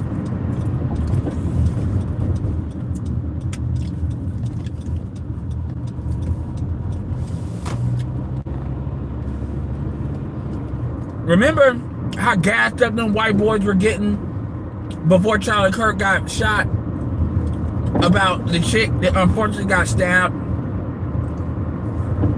by the black dude? These dudes were literally acting like they was about to start a race war. White men fight back. Even the fucking and don't think I don't pay attention to JD Vance. That's when he want to poke his head out. Yeah, we gotta protect blah, blah, blah. Right. And then Charlie Kirk got shot and that changed the whole conversation. You know why dudes was really acting like they was about to do something? Shit, we used to you calling us the N-word, to be honest with you. That's one of the reasons why we say it all the time. The only thing it does when you say it, it actually doesn't hurt our feelings, even with this Baafta shit. I'm glad you brought that up. Let's keep it real. When you talk about leverage and power, like, you know, nobody knew what the Baafta Awards were, and nobody's gonna care after it. You know, we've had people like Ryan Garcia bust out and say, we get it. Anti-blackness exists, racism exists. Thank you for reminding us how much of pieces of shit you fuckers that don't brush your fucking teeth. Y'all all like, y'all don't even look the part. Fucking voted your ass out of the EU, and now y'all UK is not what it once was. The only reason why people give a fuck about the UK is because the UK is a pillar holding up Europe, and people ain't trying to pay. Truth be told, we don't want all you motherfuckers coming over here to try to escape Europe. from crashing. So,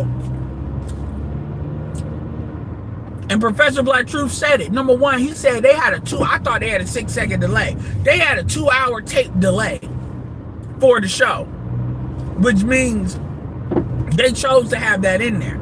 They took out Free Palestine though, but they chose to have that in there. And like I said before, I think Trump needs to open up a case on the BBC and all that shit. And by the way, fuck King Charles. I don't give a fuck about your pussy ass king. That shit about, they calling me the N-word. Fuck King Charles. What? And you know what? Fuck James Bond. How about that? That's why an American company owns your fucking shit.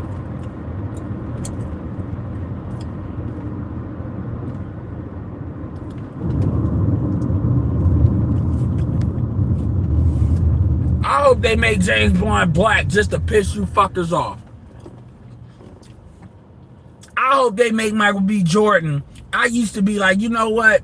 Let him have something. No, make Michael B. Jordan black. Give him James Bond for a TV show so I can hear you all bitch. And make sure the Bond girls are white. Give them a Bond girl every fucking show. Every fucking episode. So you women can bitch. So I can watch y'all bitch. Bitch and bitch and bitch. And no, ain't a motherfucking thing you do about it. How about that? So y'all can say the N-word all you want. You can say the N-word all you want. But at the end of the day, and make them James Bond too. Fuck that. Take it all. And you can't do shit about it. Y'all had to bring back that from Uncle Sip. Y'all gotta bring back up the Man from Uncle. That's why that shit fell.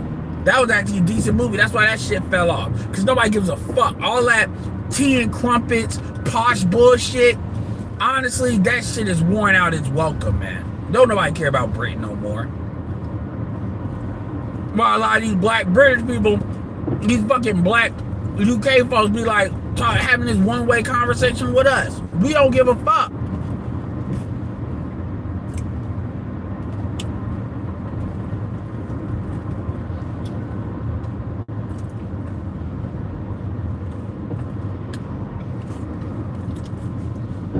You really don't want us getting disrespectful, because it ain't really shit y'all can really do. Because truth be told, Trump don't like y'all like that anyway.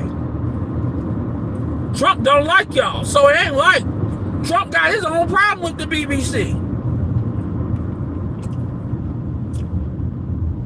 The BBC had to fire some people, like fired the CEO had to step down. This happened a couple months ago because they remixed one of Trump's speeches to make it look like he said something he didn't say, and they never anticipated he would be president. Fuck Trump. I mean, not fuck Trump. Fuck King Charles. Fuck the BBC. Fuck Sky News. Fuck Piers Morgan.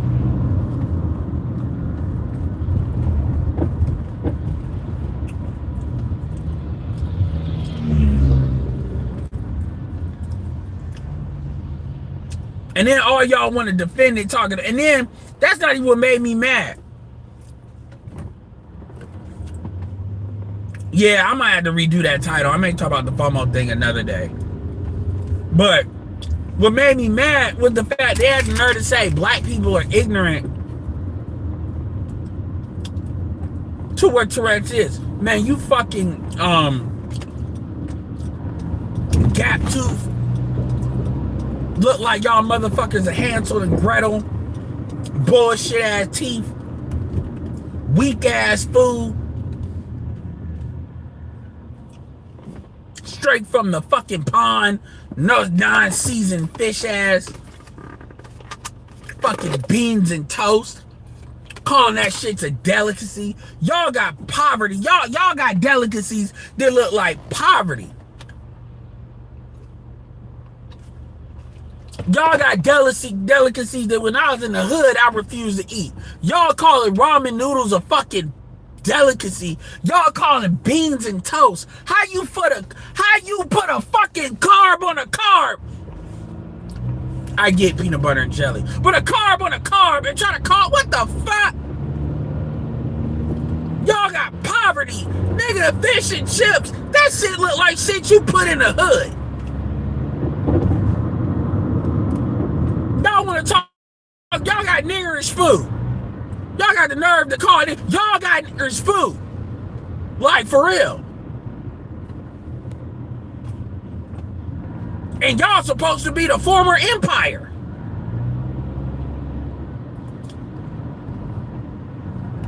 Ugh.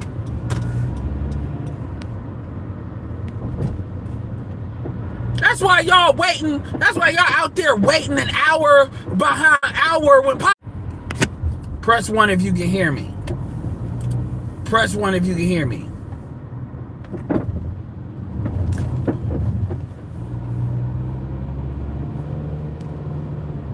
Press 1 if you can hear me. Okay. Yeah. Yeah, because your food is nasty as fuck. I'm sorry. I'm sorry.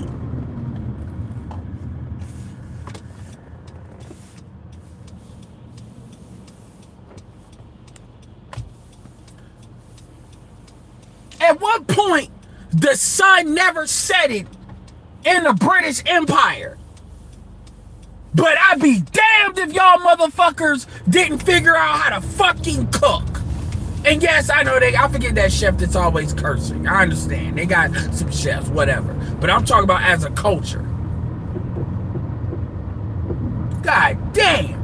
And so for you to say, nigga, I'm like, yo, don't let you try to protect. Like, you didn't give a fuck about you. Honestly, if it wasn't Michael B. Jordan if it wasn't Michael B. Jordan, we probably wouldn't even care like that. That's why y'all took the time to do it with him. Like I said, I hope they make him James Bond just to piss y'all off. Normally, I wouldn't be for that, and fuck the white people and fuck that. Y'all gonna be mad. Fuck it. Yeah, Gordon Ramsay. But other than that, y'all pieces of shit. Fucking Prince's brother got arrested over the Epstein files. That's what y'all doing. We low-key let it slide how racist y'all were with Meghan Markle. Because truth be told, Meghan Markle's biracial. And Meghan Markle's mom is a coon. So we low-key let that slide.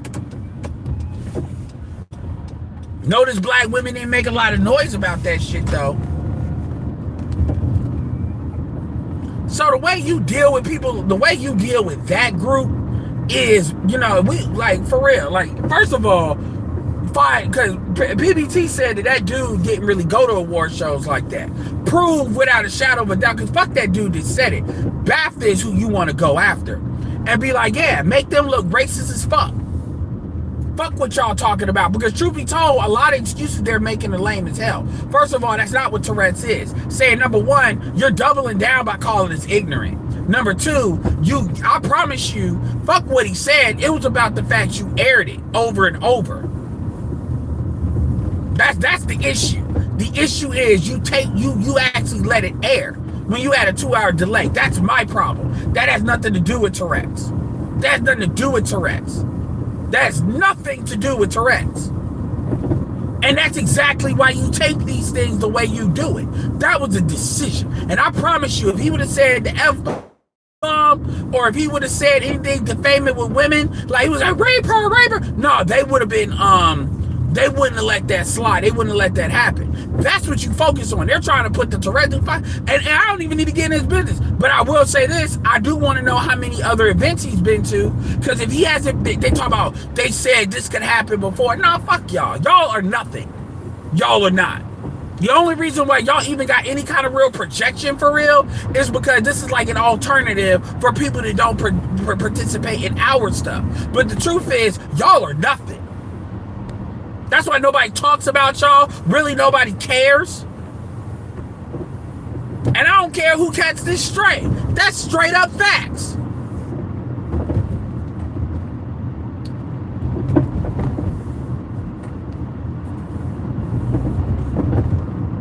And I'm telling you right now, and I've said it again, I'm going to say it again. Any of y'all play this game over here with the FIFA World Cup, y'all will get y'all ass whooped. I don't think y'all really understand that.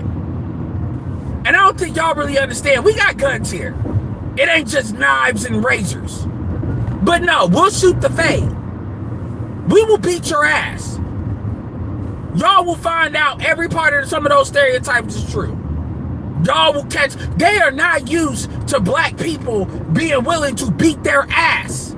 That's one thing with Europe and a lot of in Latin America. They are not used to black people being quick and willing to beat their ass. That is something that surprises them. They are always, yes, we have beaten white people's ass here. Why do you think they have to shoot us? Or have overwhelming numbers? Because we will beat their ass. They know it.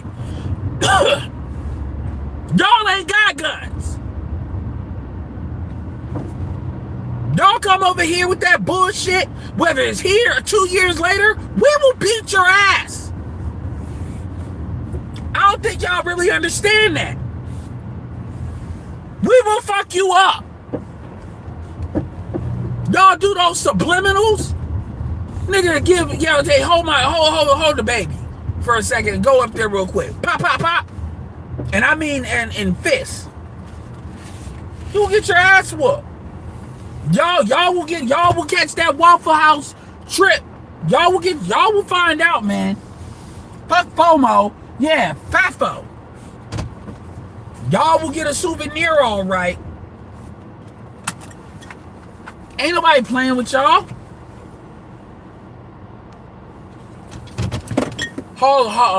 Half the reason why I give the UK semi-props is because their women are willing to put out to FBA men in a lot more.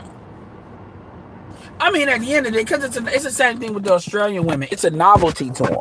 I mean, truth be told, the reason why, white women act up is because white women have easy access to black men. They don't. They don't have easy access to African American men. It ain't about them being less racist.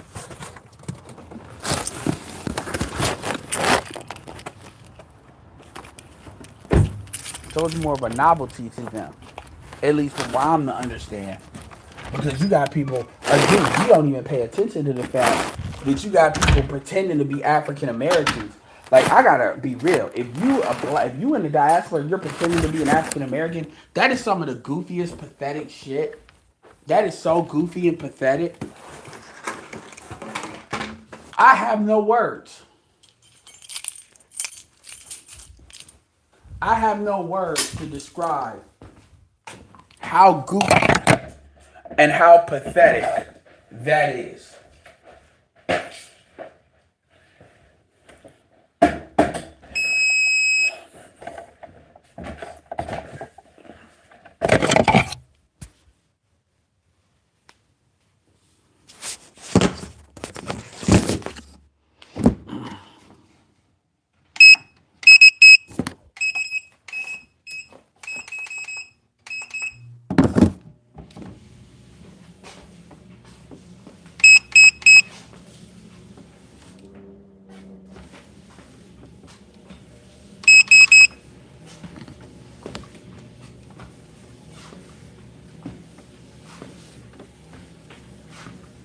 Oh, my bad. I didn't even see it. Clutch said half the appreciate Clutch with the $5. Half of the British economy are their soccer teams. The other half allegedly a banking companies in Lugly. Yeah, absolutely. You're absolutely right about that. Other than that, they ain't got shit. They really don't. They don't export shit. Like, real talk. And truth be told, they wouldn't have soccer if, like I said, if we actually really wanted to do something with that, they wouldn't have that. Truth be told.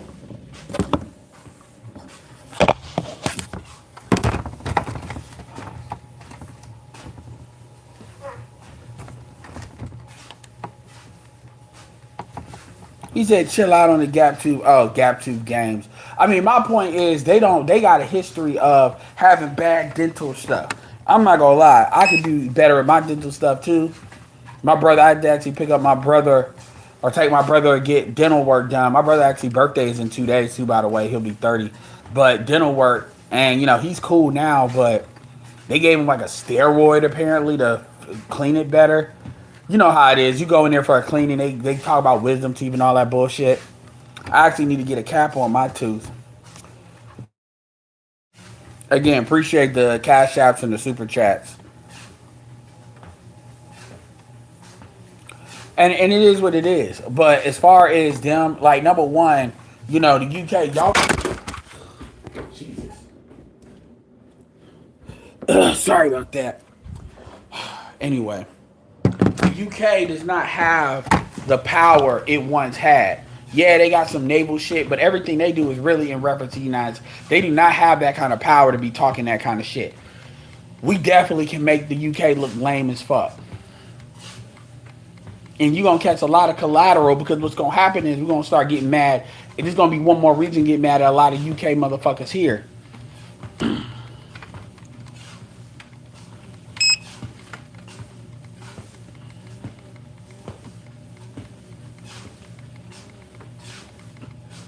Let me see.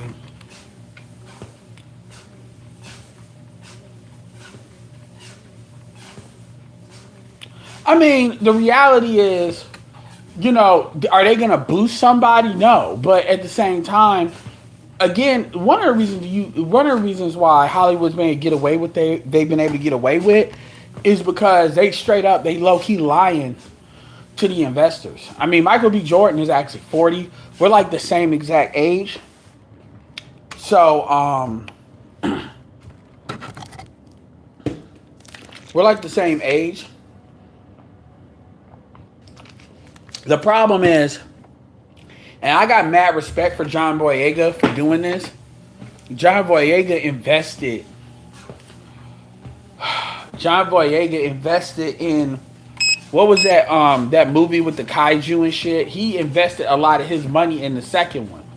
And that's where it gets dicey because you're gonna need a bigger sponsor to invest in movies to get these movies made to get around the Hollywood banks.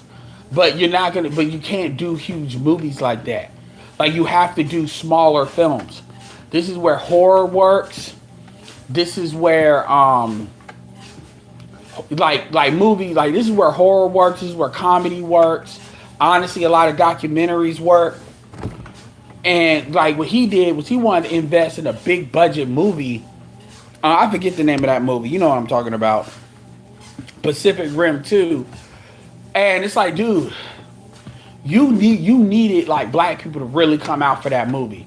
And honestly, they don't really fuck with John Boyega like that because of the rent. I'm telling you right now, he would make a good Blade. People think I'm crazy, but I actually think he would make a good Blade.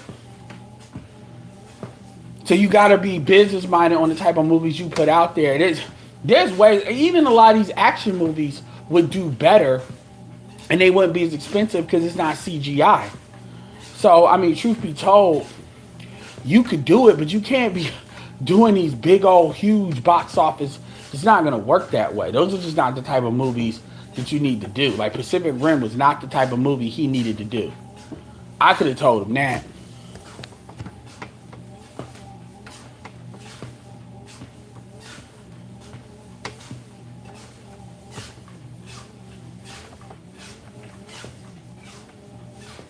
So honestly, but there are people that could potentially do it. And truth be told, people need to create. I mean, Sinners prove you can create your own story and people will see it. That's why they took out Nate. Remember, that's why they took out Nate Parker, because when you look at the type of roles Nate Parker was doing, and you look at the type of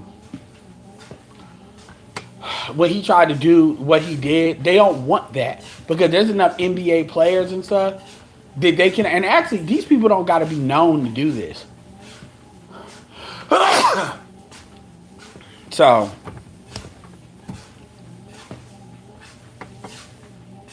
Yeah. Well, at the end of the day, man, they want to do this white supremacy solidarity bullshit, and they think they gonna do it on the backs of black people.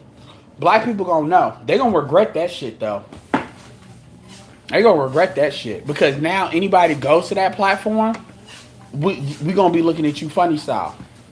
Like if Tyler magically shows up there, we gonna start tagging. If you go in that shit, we know what you really about.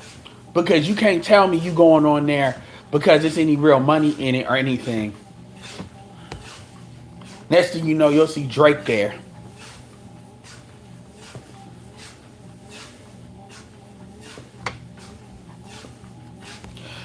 At the end of the day, yeah. I mean, and they're trying to make it like they don't know what script to do. The issue they have with Blade is they want to incorporate Blade in the MCU, but they want to do it their way. So essentially what they want to do, essentially what they really, honestly, Blade don't need to be in the Marvel Cinematic Universe. Blade needs to really be in his own universe. If we just gonna keep it all the way real. And quite frankly, a lot of people don't want to make the main commitment to the Marvel Cinematic Universe.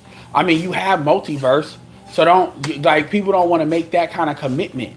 And so because they don't want to make that kind of commitment, do something separate. But they don't want to do that. And the other thing too is they wanna find a way to bring a bitch into it somehow. It's like, okay, then don't call it Blade. Call it something else. But they know if they don't bring Blade into it, they want to use the Blade brand to bring in a female. Which I'm just gonna keep it real with you. Black women aren't even gonna support that.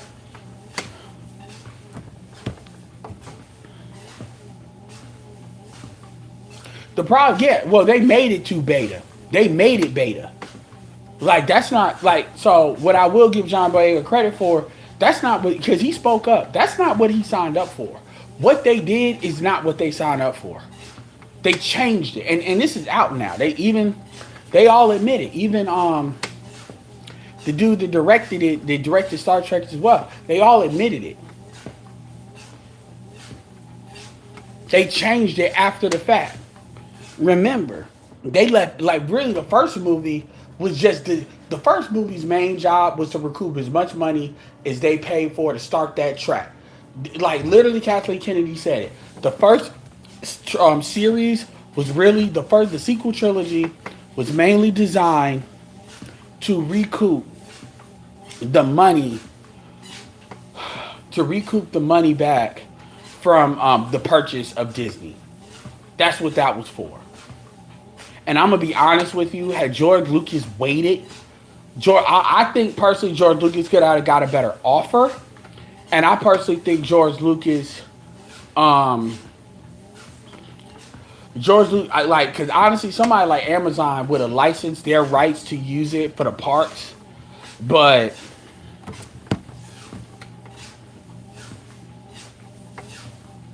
I mean, I get why he sold it because people was talking shit about the prequels. And honestly, George is old. So you might as well cash out.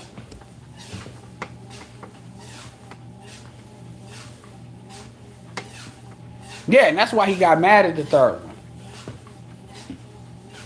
And again, it's like this movie is the one that actually kept you out of bankruptcy. Because it wasn't just selling the characters. It was the Blade movie gave them even the wiggle room to sell the characters.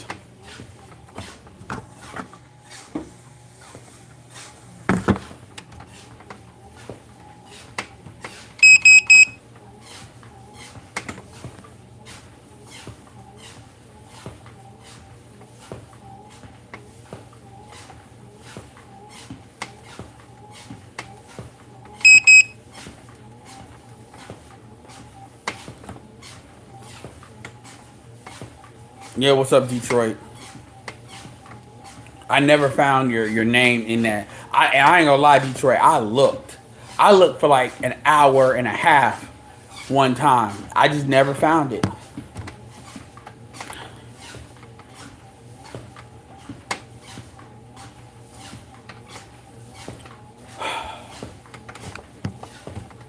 I mean, honestly, the Blade movies stand up. If you compare the Blade movies to the Underworld series, which by the way, a black person came up with the Underworld series too. That stuff actually stands out. Honestly, if somebody could legit do Underworld today and be Celine's daughter, and that would actually work. If you did like Anya Taylor Joy or somebody like that, that actually could make money. I think it could make money if you did it right. Yeah, your original channel. I did look. Like that was back when you asked. Like it took me a minute to start, but when I did, I was like, damn. But whatever. Did y'all see the new Mortal Kombat trailer?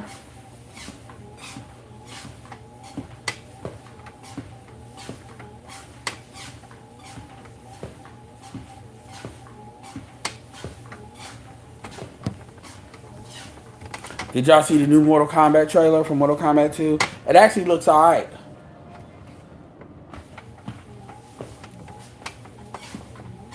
Yeah, it's okay. I mean, you know, it's kind of like one of those things. I think they're trying to do too much with it. Like, they still ain't got Shao Kahn right. But I'm not trying to hate on that actor. I'm really not trying to hate on that actor. But Liu Kang doesn't strike me as Liu Kang. They got Liu Kang kind of like he's a supporting actor. People hating on Sonya. I think the Sonya Blade actor is good. The Kano dude, I think they got right. Scorpion Sub-Zero, they got right. But that Liu Kang, even the Kung Lao dude, I think is pretty close. And then the way Liu Kang's powers, it's like obvious he can do all of that.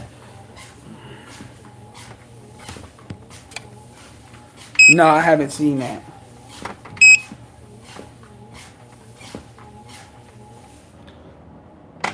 Yeah, I mean, it's dude. Like I said, you know, again, it's a lot of stuff that depends. Remember how much they fought for that NIL shit to not happen, and did the world end? No, it did not. The world did not end. But they always gonna act like if you give us any money, that's gonna be the end of the world.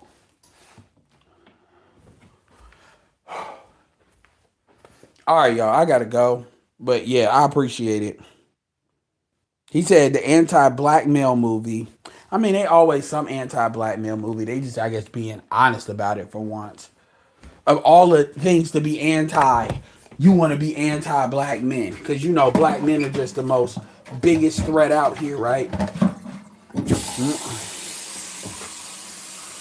But again, yeah. But put in the comment section what it is, what I need to Google to find it. So anyway, y'all, much appreciated. This is Edward signing off. Peace.